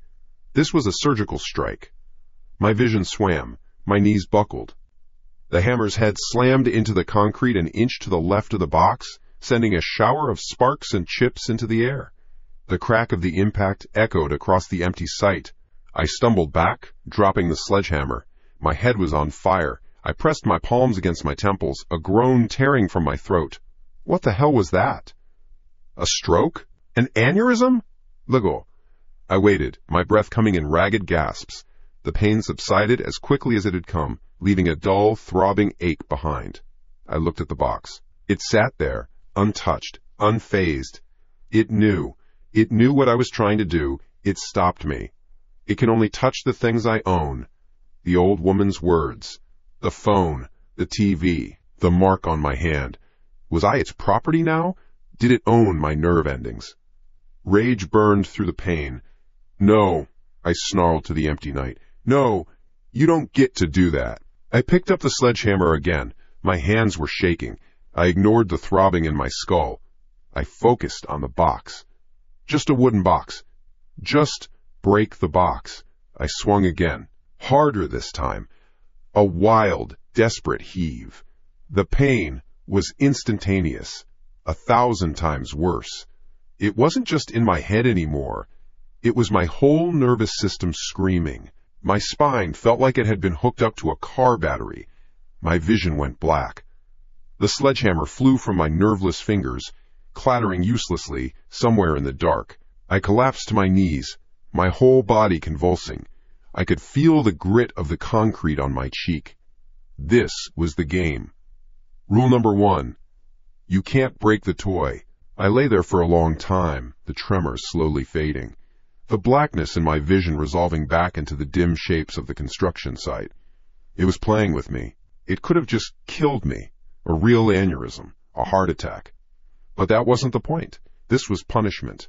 This was it teaching me the rules. Hopelessness washed over me. I couldn't fight it. I couldn't destroy it. My only option was the one the old woman took. Pass it on. Or let it drive me insane. I pushed myself up, my body screaming in protest. I stared at the box, this smug little tyrant sitting on its concrete throne. A scream built in my chest. A primal howl of pure frustration and terror. I threw my head back and let it out. What do you want? What the fuck do you want from me? My voice, raw and broken, echoed and died. And then, something happened. The single floodlight illuminating the far side of the site flickered. Once. Twice. Then it went out. Another one, 50 yards to my left, buzzed violently and died. One by one, the portable lights around the perimeter began to flash and short out in a cascade of pops and showers of sparks. The only lights left were my truck's headlights, pointed right at me. They flickered erratically, not a random electrical fault, but a rhythm.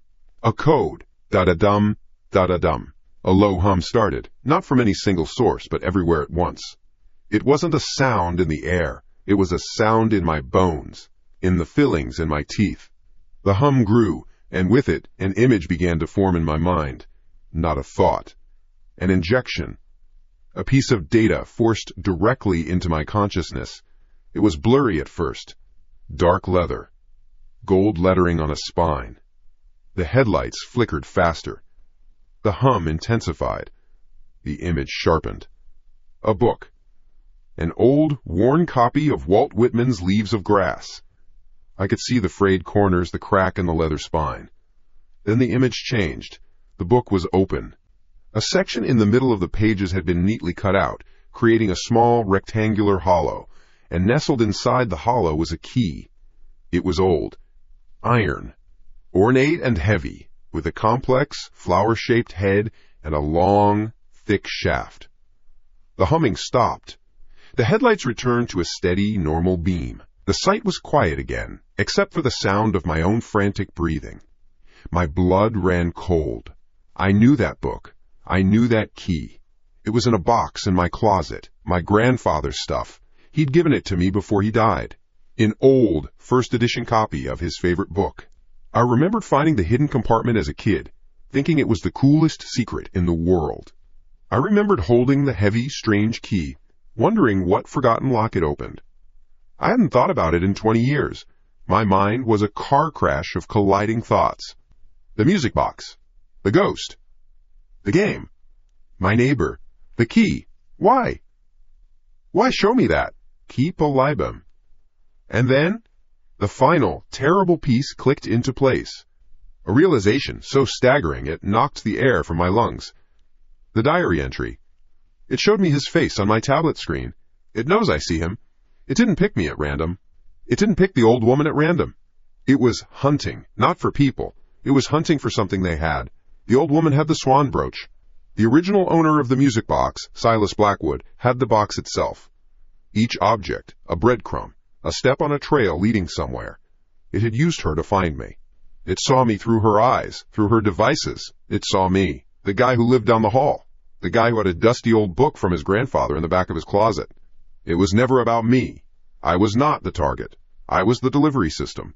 I was a tool to get it closer to its real prize. The key. The sledgehammer lay forgotten in the dirt. My body was numb, the entire nightmare. The messages, the whispers, the burn on my hand. It was all just a negotiation.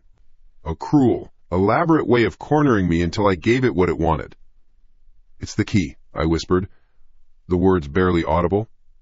It wants the key. My legs gave out. I didn't fall, but I staggered backward, my hand losing its grip on the music box. It fell from my grasp, landing in the dirt with a soft thud. The lid, which I had forced shut, creaked slowly open. I braced myself for the tinny, mocking melody. For the layered voices. For another threat. But nothing came. There was only silence. And then a new sound started. It wasn't the frantic, circus-like tune from before. This was different. It was slow, simple. A handful of notes played on a different kind of comb. One that resonated with a sad, clean tone. It was a lullaby. A song of mourning, filled with an ancient, bottomless sorrow. It was pleading. As the gentle, heartbreaking music drifted through the cold air, a strange sensation started in my left hand. A coolness. I looked down at the angry red burn mark it had seared into my skin through the wall. The pain, which had been a constant, hot ache, was fading. The redness was receding. The skin was smoothing over, the blistering vanishing as if it had never been there. I stared, my mind unable to process the shift. The attacks had stopped. The pain was gone. The music was a lament, not a threat. It had changed the rules again. I finally understood. It wasn't attacking me anymore. It had shown me what it wanted. It had healed the wound it inflicted.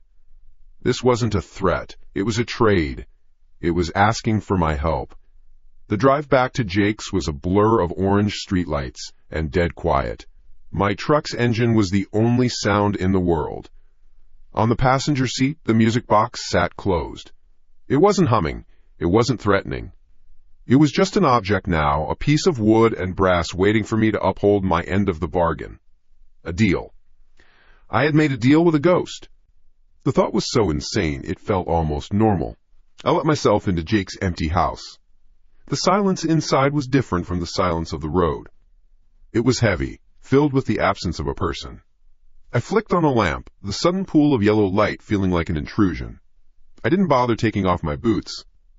My mind was a one-track railroad, and the only station was in the back of a closet upstairs. The box of my grandfather's things was right where I'd left it, buried under a spare blanket. It smelled like dust and old paper, a scent from a childhood that felt like it belonged to someone else. I dug past old yearbooks and a tarnished silver flask until my fingers hit the familiar leather spine. Leaves of Grass. The book was heavy, the leather cracked and worn at the edges. I carried it downstairs and set it on the coffee table next to the music box. My hands were steady. That was the strangest part. The fear was still there, a cold rock in my stomach, but it was overshadowed by a weird sense of purpose. I was a courier now, delivering a package I didn't understand. I opened the book. The pages were yellowed, the print small and dense. I thumbed through to the middle, to the section my grandfather had shown me when I was 10 years old. A neat, rectangular hole cut through 100 pages of poetry. And there, nestled in the hollow, was the key. It was black iron, heavy in my palm. The head was shaped like a tangled metal flower, intricate and strange. It felt ancient. Powerful. I'd always wondered what lock it opened. Now I was terrified to find out. I took a breath and placed the key on the table, right beside the music box. The instant the iron touched the wood, something changed. The air in the room seemed to thin out, to sharpen. I leaned closer. A sound was coming from the box, but it wasn't the sad, simple lullaby from before. The notes were the same, but they weren't tinny anymore. They were full, rich, resonating as if played not by a cheap metal comb, but by a phantom orchestra in a grand, empty hall. The sound was so clean, so full of a sorrow that felt bottomless, it made my teeth ache.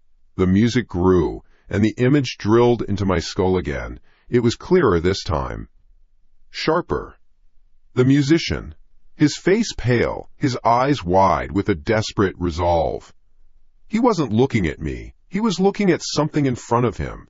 A box. Not the small music box, but a massive chest of dark, polished wood, big enough to hold a person. With movements that were precise and final, he inserted the iron key, my key, into the chest's heavy lock. The image shifted. I was seeing inside the chest now. There was no body, just two daguerreotypes, propped up against the velvet lining. One of a woman with sad, kind eyes. One of a small child, a boy, clutching a toy soldier. The musician turned the key. The lock made a heavy, definitive thunk. He pocketed the key, his face a mask of grief. The vision dissolved, but the music remained, a heartbreaking lament that filled the silent house. And I understood. A wave of comprehension so sudden and so total it almost knocked me over. He hadn't killed them. The old newspaper article, the rumors, the town's ghost story, all wrong. He hadn't murdered his family, he had saved them. He sealed their spirits, their essence into that chest. He locked them away, a desperate act of protection. The music box was just a vessel for him, a beacon, a cry for help across a century. His attacks on me, the whispers, the terror, it was the only way a trapped, voiceless thing could communicate. It was a desperate attempt to get my attention, to point me toward the one thing he needed to finish his work. The key. He needed the key to unlock his family, to set them free. Holy shit, I whispered. It was all a misunderstanding. A cosmic, terrifying misunderstanding. My fear was being replaced by something else. A strange, hollow pity for the ghost of the musician. He wasn't the monster. He was protecting his family from the real monster. But from what? What could possibly be worse than... Thump. The sound came from the second floor. It wasn't a creak. It wasn't a whisper. It was a single, solid, heavy impact. Like a bag of cement being dropped on the floorboards, my blood went cold. The musician's lamenting melody from the music box instantly warped.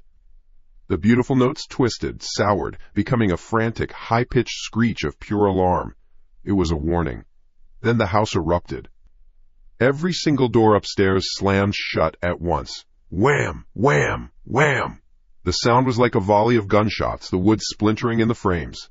Downstairs, the front door and the kitchen door slammed shut with enough force to shake the walls.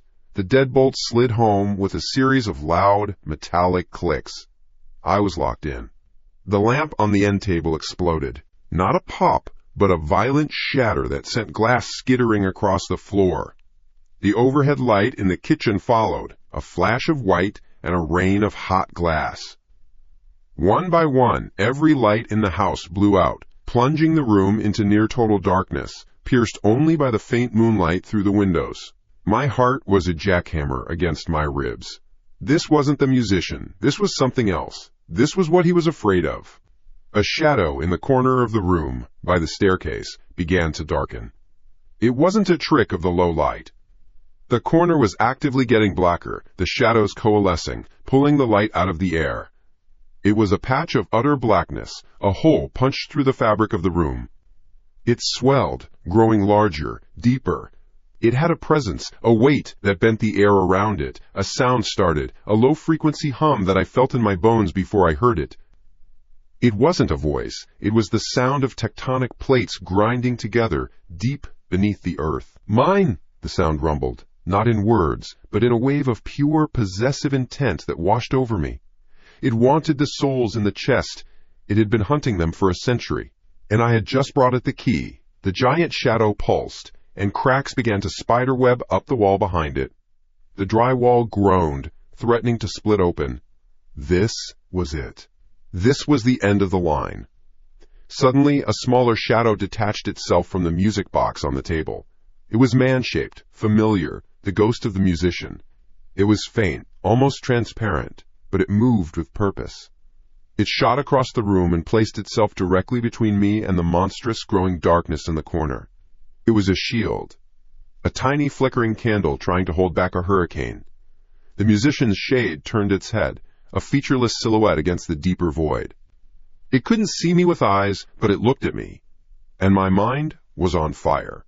It wasn't a vision this time. It was a frantic, desperate information dump.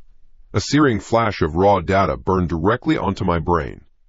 An image of an old, hand-drawn map. A country road. A crooked tree. A circle drawn around a building. The building had a crumbling stone facade. A broken bell tower. A crooked spire pointing like a rotten finger at the sky. Beneath the drawing, 2 words were scrawled in an elegant, frantic script. St. Giles. The image burned behind my eyes. A map. A destination. An order. The map wasn't paper. It was a brand in my brain. St. Giles. Every turn, every landmark from the vision was seared behind my eyes. I didn't need GPS. The truck's headlights cut a thin path through the oppressive dark of the county back roads. Trees clawed at the edges of the light, their branches like skeletal fingers. On the passenger seat, the iron key lay next to the music box. The box was silent. It didn't need to play its tune anymore. I was its instrument now. I was doing exactly what the musician's ghost wanted. Deliver the key, free his family, end this. The simple plan felt insane, but it was the only thing I had. It was a straight line in a world that had become a tangled mess of fear. The memory of that looming, possessive blackness back at Jake's house was a spur in my side, pushing me forward. Whatever that thing was, the musician was terrified of it. He had locked his family away from it. And I had just brought it the key to their prison. A mistake. A terrible, universe-altering mistake. It was a race now. I had to get to the chest before that thing did. Then, the truck's high beams caught it. A dark shape rising out of a field of weeds and dead corn stalks. A crooked spire. A broken bell tower. St. Giles. It looked exactly like the image from the vision, only worse. The stone was crumbling, stained black by decades of rain and neglect. It didn't look abandoned. It looked dead. I pulled the truck onto the muddy shoulder, the tires sinking a little. I killed the engine. The silence that rushed in was absolute. No crickets. No wind. Just the low hum in my own ears. I grabbed the key, its weight cold and real in my hand. I grabbed the music box, cradling it against my chest like a bomb. A deep breath. My heart was a fast, erratic drum against my ribs. I stepped out into the damp night air. It was cold.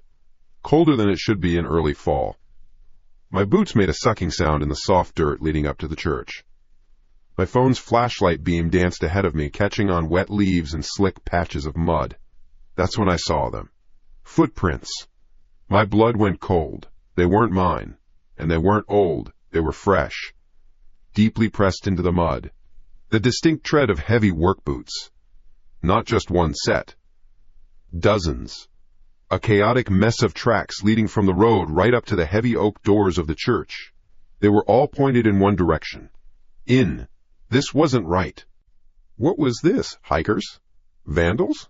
My mind scrambled for a rational explanation, but found none. The pure supernatural terror I'd been feeling was suddenly poisoned by a new, uglier fear. The fear of people. A lot of them. Who the hell comes out to a ruined church in the middle of nowhere? The mission just changed. This was no longer just about a ghost. My hand was shaking as I pushed on the massive door. I expected it to be locked, swollen shut.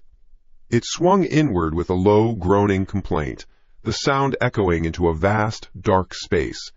The air that rolled out smelled of rot and damp stone, and something else. Something sweet and cloying, like burnt incense. I stepped inside, sweeping the beam of my phone across the nave. Pews lay overturned, shattered. The floor was a minefield of fallen plaster and bird droppings. Moonlight streamed through a huge, shattered hole in the roof, illuminating a thick blanket of dust on everything. Up ahead, the altar stood mostly intact, a monolithic slab of stone in the gloom. That had to be it. The vision didn't show me the exact spot, but it had to be there. My boots crunched on the debris. Every sound was magnified 100 times in the dead quiet. I kept the music box pressed tight against me. I felt like a trespasser. Not just in a church, but in a place where something awful had been waiting. The footprints stopped being a messy cluster and formed a clear path, straight to the altar. They knew where they were going. I reached the altar, my light playing over the stone. I ran my hands along its base, searching for a seam, a latch, anything. Nothing. I knelt down, the damp cold of the floor seeping through my jeans. I swept my light underneath the heavy stone overhang. There. A ring of rusted iron set flush into the floorboards. A trapdoor. My heart hammered. This was it. I was still in time. I jammed my fingers into the ring and pulled.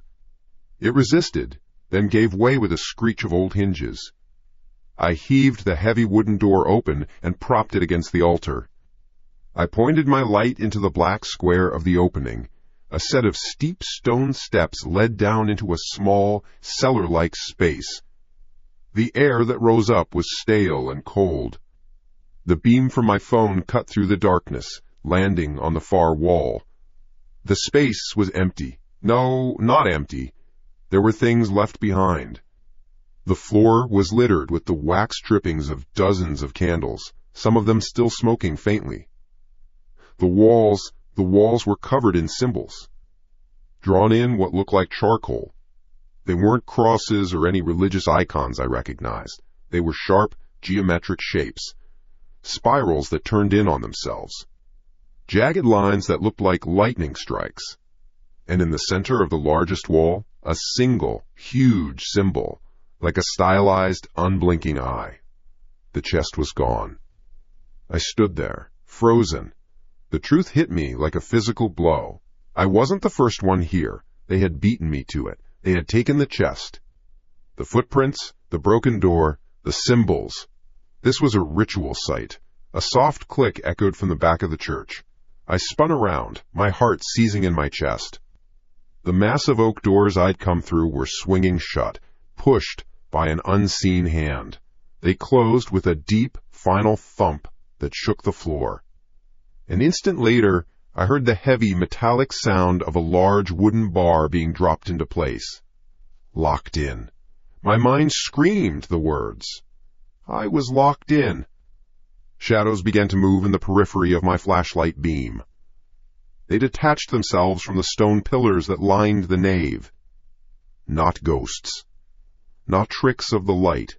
Figures. Human-shaped figures, draped in black, hooded robes that swallowed the light and concealed their faces. 1, then 3, then 10, then more. They emerged from the darkness, silent as death, forming a wide, loose circle around the altar, around me. My throat was dry. I couldn't swallow. I couldn't breathe. My only thought was to run, but there was nowhere to go. They had me. One of the figures stepped forward from the circle. He moved with a confidence the others lacked. He stopped about 10 feet away from me. Slowly, he reached up with both hands and pulled his hood back. The face my flashlight beam illuminated was horribly, sickeningly familiar. Thinning hair, a neat graying goatee, small, intelligent eyes. The eyes of a collector, a connoisseur. It was the man from the antique website, the man who sold me the music box. His lips pulled back from his teeth in a smile that held no warmth at all. It was a smile of pure, clinical satisfaction, like a scientist observing a successful experiment. "Thank you for bringing the key," he said. His voice was calm, conversational. It was the most terrifying sound I had ever heard. "We've been looking for that chest for a very, very long time." The musician was a clever man, locking it on a spiritual plane. "But the key is always physical." He gestured vaguely at the empty space behind me. "The souls of his wife and child are a potent power source. They will serve our purposes well." I couldn't speak. My mind was a car crash of confusion and terror. Power source? Purposes? What the hell was he talking about? I was clutching the music box to my chest so hard my knuckles were white. The iron key felt like a lump of ice in my other hand. I had been a pawn. A delivery boy for a goddamn death cult. The antique dealer took another step forward. He wasn't looking at me anymore. His eyes were fixed on the music box in my arms. He held out his hand. Not in a threatening way, just an open, patient palm. "The key, if you please," he said. My body wouldn't respond. He sighed, a small, impatient sound. He gave a slight nod. 2 of the robed figures behind me surged forward. Strong hands grabbed my arms, pinning them to my sides. I struggled, a useless, pathetic spasm. They were like statues. The dealer walked right up to me. He gently pried the cold iron key from my unresisting fingers. He held it up, admiring it in the beam of my phone's light, which was now trembling violently in my grip. "Excellent," he murmured. He looked from the key back to me, and his eyes dropped to the small wooden box I was still holding against my chest. The last refuge of the poor, terrified musician. The ghost I was supposed to be helping. A thin, cruel smile spread across the antique dealer's face. "A brilliant container," he said, tapping a finger lightly on the lid of the music box. He tied his own essence to it so he could guard them. Very romantic, very foolish. He looked directly into my eyes. The casual friendliness was gone, replaced by a cold, bottomless hunger. "And now," he said, his voice dropping to a whisper, "we will collect the final soul." The hands were not gentle. They hauled me across the stone floor, my boots scraping through plaster and grit. My struggles were useless against their grip. They threw me down in front of the altar like a sack of garbage. The impact knocked the wind out of me.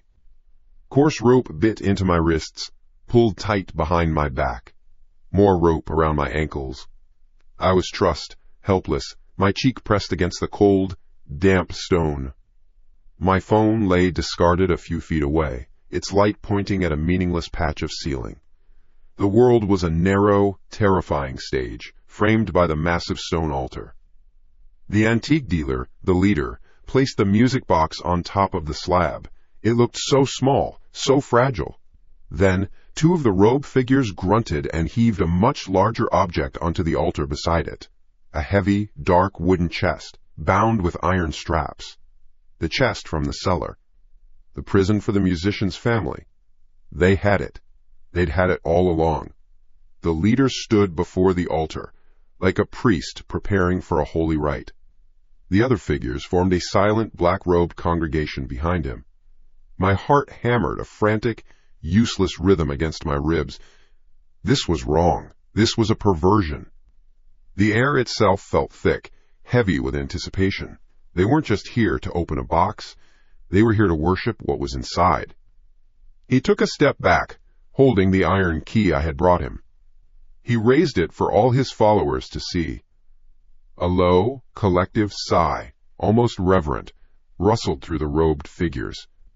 For generations, the Order has sought this, the leader's voice echoed in the cavernous church. It was no longer conversational. It was the voice of a fanatic, a preacher. A confluence of spectral energy. A family, bound by love, trapped by fear. A perfect, self-sustaining battery.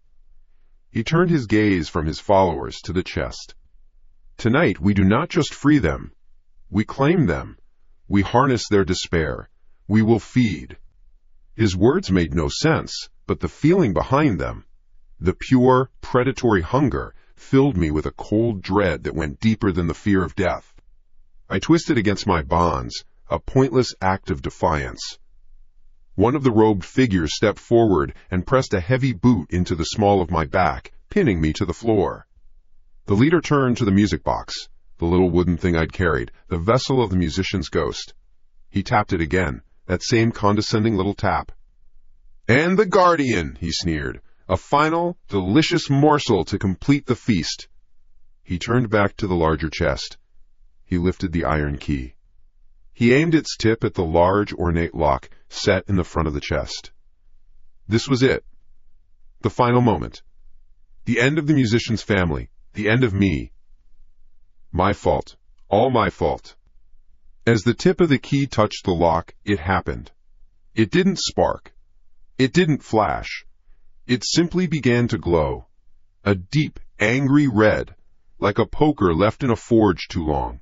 The leader cried out, a sharp hiss of pain, and dropped the key. It hit the stone floor with a loud clang, no longer black iron, but a piece of burning metal, searing a mark into the stone. At the exact same instant, a sound cut through the church. A single, clear note from the music box. It wasn't the sad, melancholic tune I knew. This note was sharp, dissonant. It hung in the air, vibrating with an impossibly furious energy. Then another note joined it, then another, twisting the simple lullaby into a screeching, hateful anthem.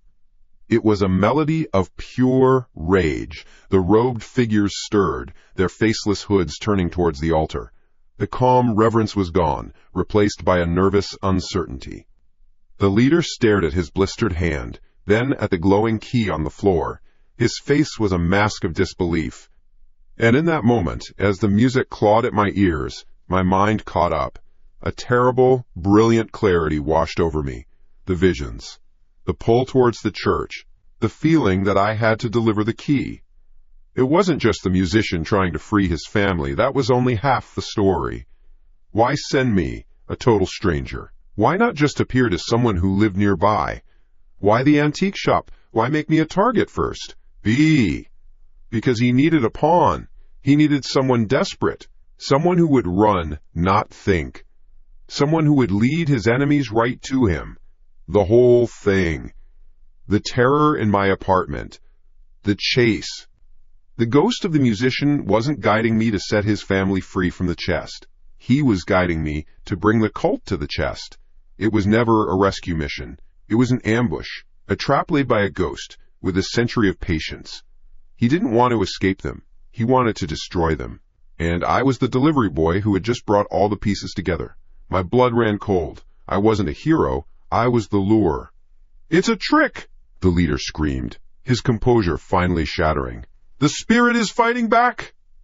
The music from the small box shrieked, climbing to an unbearable pitch. The wood of the box began to crack. Thin fissures of pale light spread across its surface like lightning. It was coming apart. Crack! The music box exploded, not in a shower of wood, but in a silent detonation of pure shadow. A column of roiling darkness shot up from the altar, coalescing into a shape. It was vaguely human, but gaunt, impossibly tall, its limbs too long. It was a silhouette cut out of reality, and inside it, a storm of desperate, angry motion. This was no sad, lost musician. This was a wraith born of rage. It let out a silent scream that I felt in my bones, a wave of pure psychic hatred that washed over the church. Simultaneously, the large chest answered. Boom! A deep, reverberating impact from within. The heavy wooden box jumped an inch off the altar. Boom! Another one, harder this time. The iron straps groaned. The cultists cried out, stumbling back from the altar, their silent formation breaking into a panicked mob. The confident predators were now just scared people in robes, trapped in a dead church with something they had awakened but could not control. The church itself seemed to moan. Dust rained down from the shattered ceiling. A loose stone fell from the bell tower and crashed somewhere in the darkness behind us. The ground itself was vibrating, a low hum that resonated up through my cheek from the floor. The shadow of the musician writhed on the altar. It wasn't attacking. It was waiting. It was reaching. Its shadowy tendrils stretched not towards the cultists, but towards the shuddering chest. The leader, his face white with terror and fury, finally understood. His eyes, wide with a mad revelation, darted from the musician's phantom to the bucking prison of his family. "No," he gasped, his voice a ragged whisper. "No, you can't. He's not trying to fight us. He's trying to get to them." His head snapped around, his wild eyes locking onto me, lying helpless on the floor. The boot pressing on my back was gone. The cultist had fled with the others. In the leader's eyes, I saw all his fanatical certainty curdle into pure, homicidal rage. "It tricked us," he shrieked, his voice cracking, spittle flying from his lips. "It used us. It wants to reunite with them, to become whole, to merge the energies." His gaze burned into me, pinning me more effectively than any rope. The blame, the failure, the terror of his entire world crumbling, he focused it all onto one point. Me. "This is your fault," he screamed, pointing a trembling, blistered finger. "You brought the key. You brought the catalyst. You did this." He took a stumbling step toward me, his face a grotesque mask of hate. The chaos of screaming ghosts and a trembling church faded into the background. There was only the madman, his eyes promising a horrible death. "This abomination is on your head," he spat, his voice dropping to a low, vicious growl. "And you will die here with us for it," he lunged. I threw myself sideways, the movement raw, instinctual. His body missed mine by inches, his momentum carrying him past me. He stumbled, catching himself on the edge of a splintered pew. The church groaned around us, a symphony of destruction. Above, the wraith of the musician was a storm of pure violence. It wasn't fighting like a person. It was an explosion in slow motion, a vortex of shadow that ripped and tore at the robed figures. Screams echoed, sharp and wet, then cut off abruptly. Black-robed bodies were thrown against stone pillars with enough force to pulp them.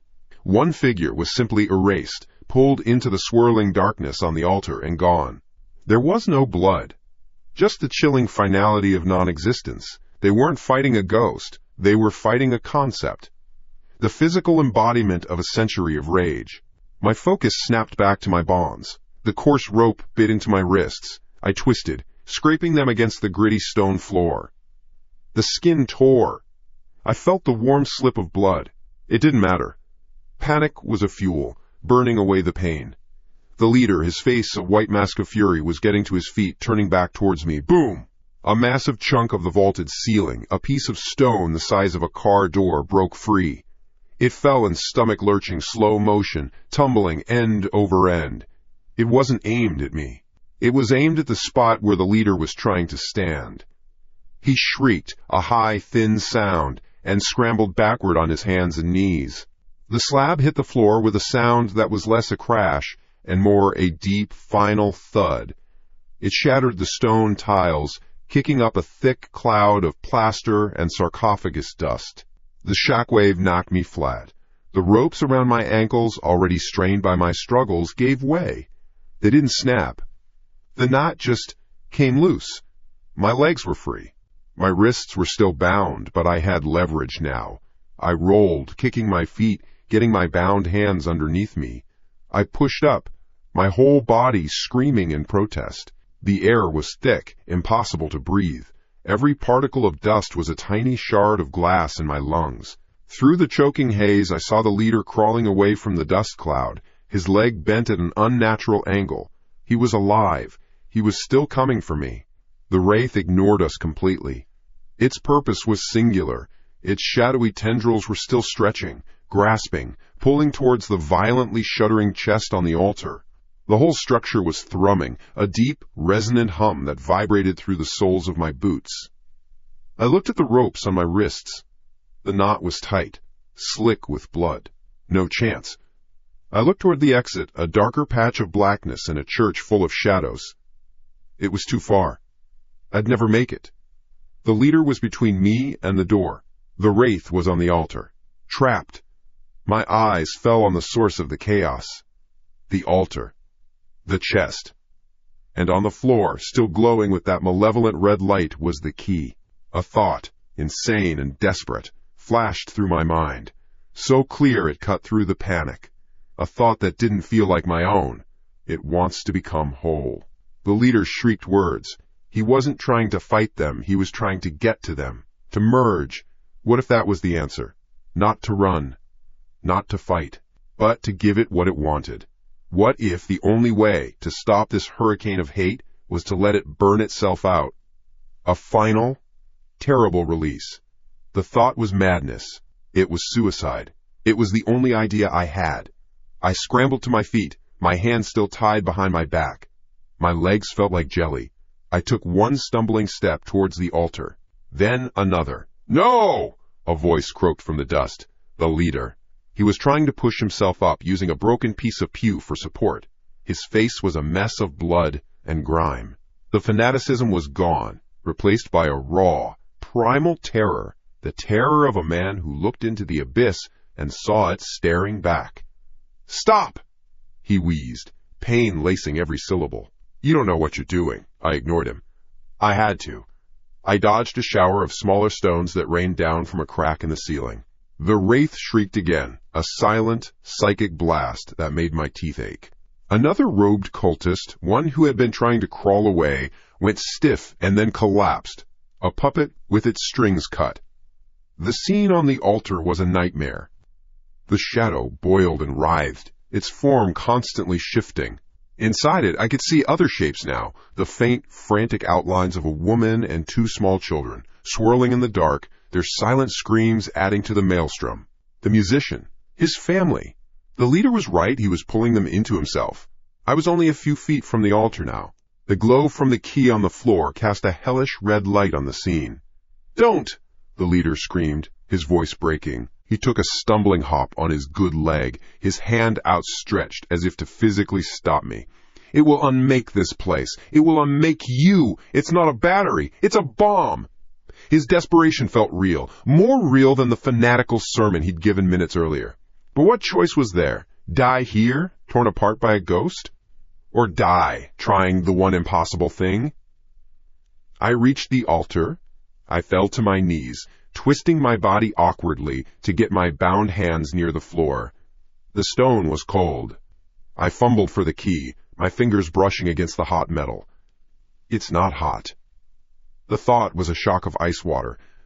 The key was no longer glowing red.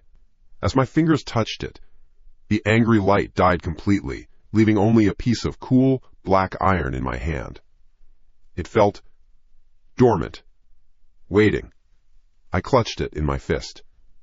"Get me out of these things," I grunted, shoving my bound wrists towards the leader. He was right behind me now, breathing in ragged gasps. For a second, he just stared, his mind struggling to catch up. He saw the key in my hand. He saw my face.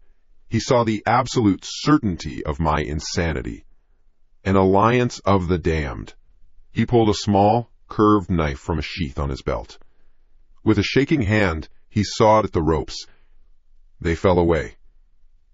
My hands were free. Raw, bloody, but free. I didn't wait. I didn't thank him. I lunged for the chest. I jammed the key into the big, ornate lock. It slid in with a sickeningly smooth click. The air in the church went still. The wraith on the altar froze, its tendrils inches from the chest. The deep booming from within the wood stopped. The vibrations ceased. A new kind of silence fell, a heavy, expectant quiet. Even the falling dust seemed to hang suspended in the air. The leader stumbled back, his breath caught in his throat. "Wait," he whispered. I took a deep breath. My hand closed around the iron head of the key. I turned it. The sound of the lock's tumblers falling into place was the loudest thing I had ever heard. It echoed in the dead quiet of the church like a gunshot. For a heartbeat, nothing happened. Then, light, not an explosion. It was a soft, pure white light that poured from the seams of the chest. It didn't burn. It was gentle. It seeped out of the keyhole, from under the lid, through the iron straps. The wraith on the altar let out one final, tortured howl. It wasn't a sound of rage, but of unbearable grief, of loss. The shadow convulsed, drawn irresistibly towards the light. It stretched, thinned, and was pulled into the chest like smoke into a vacuum. The figures of the woman and children flowed with it, their frantic motions calming as they dissolved into the brightness. In the last possible second, I thought I saw the musician's form turn, his featureless face looking right at me. There was no anger, only a silent, profound gratitude. Then it was all gone. The light contracted, pulling itself back into the chest with a final, soft whoosh. The key fell from the lock and clattered onto the stone floor, now just a normal piece of black iron. The silence that followed was absolute. No wind, no groaning stone, no screams. The chaos was over. The church was just a ruin. I pushed myself up, my whole body trembling from adrenaline. I stared at the chest. It was just a box now. An old wooden box on a stone altar. A sound made me turn. It was the leader. He was leaning against the altar, his broken leg useless beneath him. He was staring at the chest, his eyes wide. Then he started to laugh. It wasn't a malicious laugh. It was a dry, broken, rattling sound from the bottom of his lungs. The laugh of a man who has lost everything, including his mind. "Allure," he coughed, a trickle of blood running from the corner of his mouth. All of it. Generations of searching for allure. He pushed himself away from the altar, using his last ounce of strength to hoist himself up so he could look over the edge and into the chest. His eyes went wider still. The laughter died in his throat, replaced by a single, choked gasp of utter disbelief. He slid down the side of the altar, leaving a smear of blood on the stone, and collapsed onto the floor. His eyes were open, staring at the shattered ceiling, but they saw nothing. He was dead. My heart hammered in my chest. What did he see? What was in there? Rye. My legs felt like lead, but I forced them to move. I stepped around his body. I put my hands on the heavy, dark wood of the chest. The lid was no longer locked. It felt light. I lifted it. It swung open with a slow, tired creak. I looked inside. Nothing. It was completely, utterly empty. No dust. No bones. No spectral light. Just the clean, dry smell of old wood. It was hollow. It had always been hollow. The chest was never a prison for his family. They were never trapped in it. They were part of him, part of the rage, the whole time. The chest, the lock, the key, it was all a story. A trap laid for the order, a way to gather all his enemies in one place. The musician hadn't used me to free his family. He'd used the idea of his family to get his perfect, final revenge. The chest wasn't a prison, it was bait, and they had taken it. The dust settled, not in a gentle drift, but in a final, heavy surrender. The silence it left behind was louder than the screams, louder than the shattering stone. It was a physical weight pressing in on me from all sides. I stood over the altar, my breath, a ragged saw in my throat, staring into the dark, empty space of the open chest. Nothing. It was just a box. My mind refused to process it. The wraith, the cult, the blood on my hands, the taste of plaster in my mouth. For an empty box. The thought was a crack forming in the dam of my adrenaline, and a cold, dizzying confusion began to seep through. It was all for nothing. A groan came from the far side of the church, near the splintered remains of the main doors. I spun, my heart kicking against my ribs like a trapped animal. I grabbed the only thing near me, a heavy metal candlestick from the altar, holding it like a club. "Ethan?" The voice was choked with dust. Jake. He was pulling himself from under a collapsed section of the choir loft, his face pale and streaked with grime, one arm held tight against his side. He looked at the carnage, at the still, black-robed shapes, littering the floor like discarded laundry. His eyes were wide, scanning the destruction until they landed on me. "Jesus," he breathed. "You did it." I just shook my head, my grip on the candlestick not loosening. "It wasn't a prison," I said, the words feeling foreign in my own mouth. "The chest. It was bait." He limped closer, wincing with every step. He stopped beside me and peered into the dark void of the box. His face went through a rapid series of expressions: confusion, disbelief, and then a slow, dawning anger. What the hell? Then what was the point? What was all this for? My eyes scanned the ruin. The answer wasn't here. The musician's rage was spent, the cultists were dead. The story was over, but the final page was blank. It made no sense. This wasn't a victory. It was a punchline to a joke I didn't get. Then my gaze fell on the floor beside the altar. Lying amongst the chips of stone and dust was the small wooden music box. The thing that started this whole mess. The object the cult had been so desperate to find. It looked different now.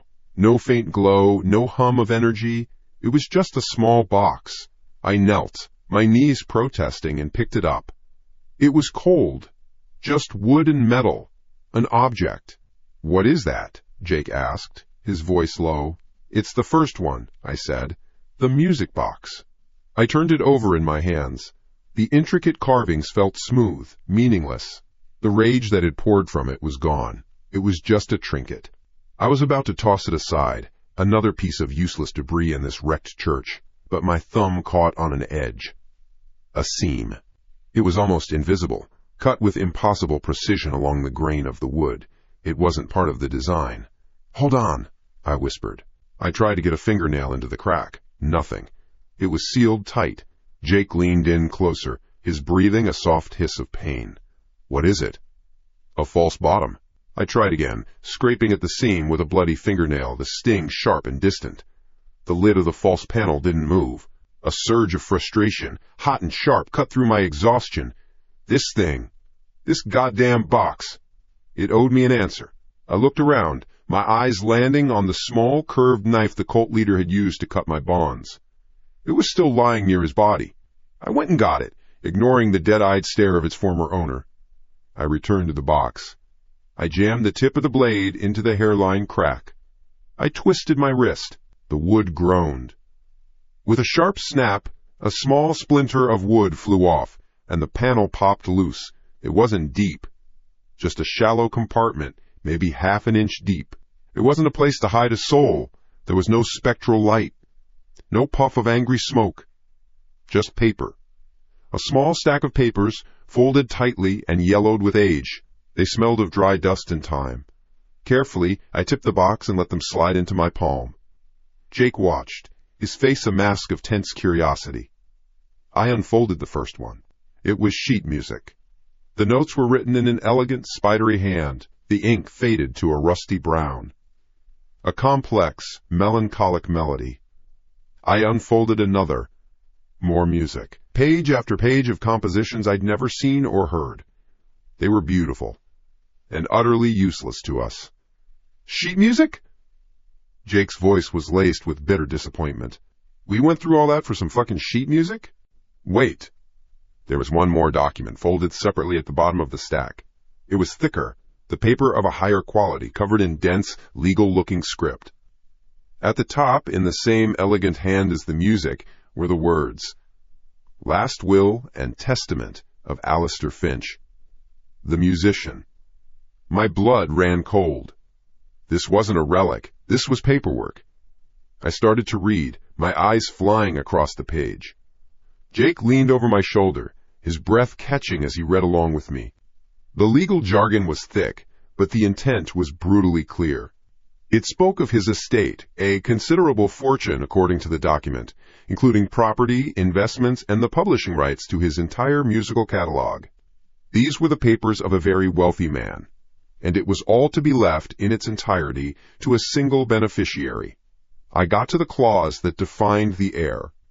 My hands started to shake. To the individual, or individuals, who successfully demonstrate the wit, fortitude, and moral flexibility required to permanently sever the parasitic influence of the Order of the Silent Chorus from a property of my choosing, and in so doing, release my vessel of resonance from its containment. I stopped reading. My head swam. Vessel of resonance? I muttered. Release from containment? Jake pointed a trembling finger at the box. He doesn't mean his soul, he said, his voice a strained whisper. He means a piece of his soul, a fragment, the part he sealed in that music box. I looked from the will to the box, then to the ruin around us. My mind was a mess of disconnected wires, but something was starting to spark between them. A horrifying circuit was being completed. The will went on to describe the cult, the Order of the Silent Chorus, in scathing detail, calling them leeches of creativity and vultures of the spirit, who had hounded him in life, trying to steal his work, claiming it was divinely inspired and belonged to them. They'd ruined his wife, driven his family away. They had made his life hell. This wasn't a cry for help. It was a set of instructions. The final, awful piece clicked into place. The sound it made in my head was deafening. He was never cursed. He wasn't a lost, tormented spirit trapped by a malevolent cult. Not at all. He did it to himself. Alistair Finch, the brilliant musician, had faced a problem he couldn't solve in life. So he'd engineered a solution in death. He'd taken the darkest part of his own rage, his grief, his burning hatred for the Order, and he had weaponized it. He'd poured it into that music box, creating a psychic beacon, a lure. Then he'd built a legend around it, the story of a trapped spirit. Knowing the Order's greed and arrogance would make them unable to resist the challenge of claiming his soul. The large chest, the key, the story of his imprisoned family, it was all a stage, a beautifully constructed trap. He'd created a horror story, a folklore puzzle. And the prize for solving it wasn't spiritual peace. It was a fortune, the whole thing, the haunting, the terror, the bloodshed. It was an entrance exam. A job interview from the other side of the grave. He wasn't looking for a savior. He was looking for an heir, someone vicious and clever enough to finish his work for him. Someone like us. A strange sound broke the silence. It was a dry, cracking noise. Laughter. Jake was laughing. He stumbled back, clutching his side, his laughter growing louder, bordering on hysterical. It echoed through the dead church, a sharp, unhinged sound. So that's it, he gasped, tears of pained laughter streaming through the grime on his face. We did it! We passed his psycho test. We're rich. The word sounded stupid. Meaningless. I couldn't laugh. I couldn't even smile. The fortune didn't register. The dead cultists didn't register. All I could feel was a cold, crawling sensation under my skin, the feeling of a puppet who has just looked up and seen its strings. I slowly lowered my hands. I looked at my right palm. The will, the music box, none of it mattered as much as the mark that was already there. From when the wraith had first appeared, when its phantom touch had grazed my skin, it wasn't a random burn. It was a perfectly formed, angry red mark in the shape of a single, elegant 16th note. It didn't feel like a wound. It felt like a signature. A brand. The seal of a contract I never agreed to sign. We hadn't won anything, we'd just been approved. 6 months. The money had arrived 3 weeks after the lawyers found us. A wire transfer so large it looked like a typo. I sent half to Jake. No note. He didn't send one back.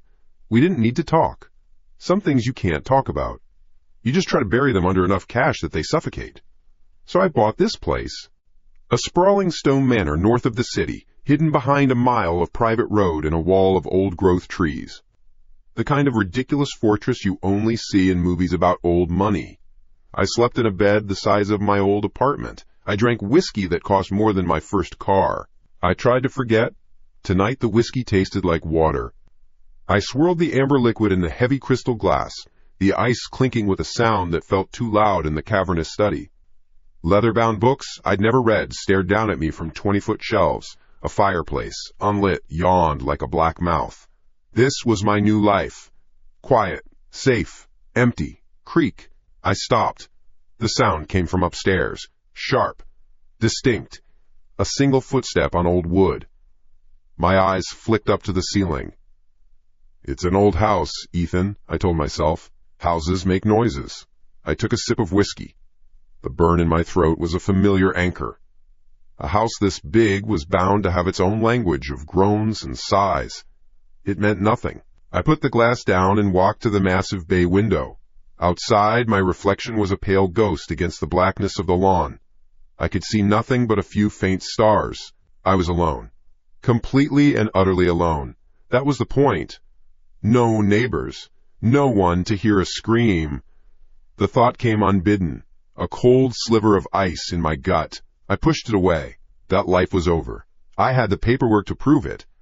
I stood there for a long time, just watching my own ghost in the glass.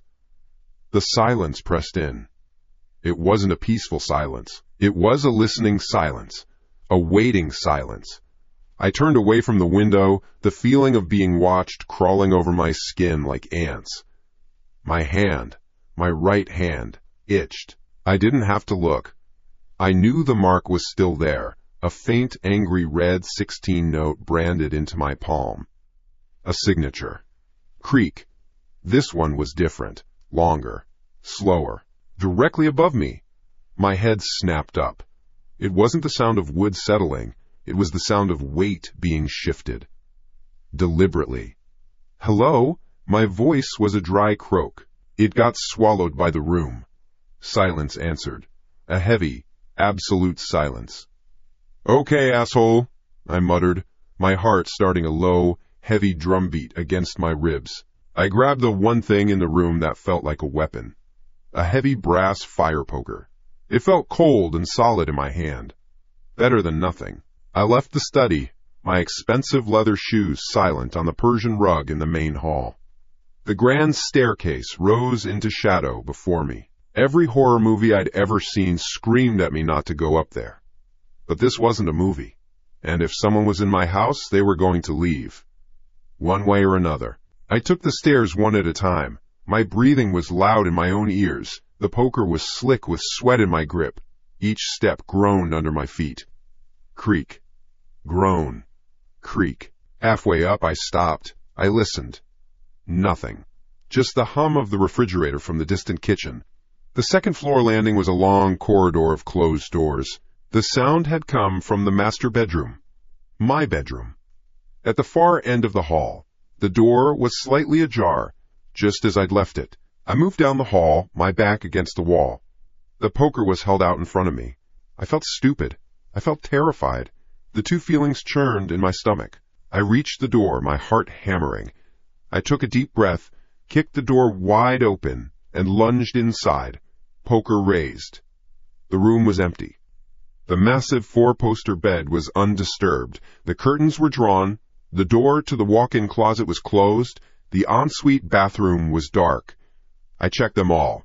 The closet was full of my new, expensive clothes. The bathroom was just marble and chrome. Nothing. No one. My shoulders sagged. The adrenaline began to recede, leaving a shaky, anemic feeling behind. I was losing my mind. That was it. I'd seen too much, done too much. The church had broken something in my head, and now I was hearing ghosts in a house that didn't have any. The mark on my hand throbbed.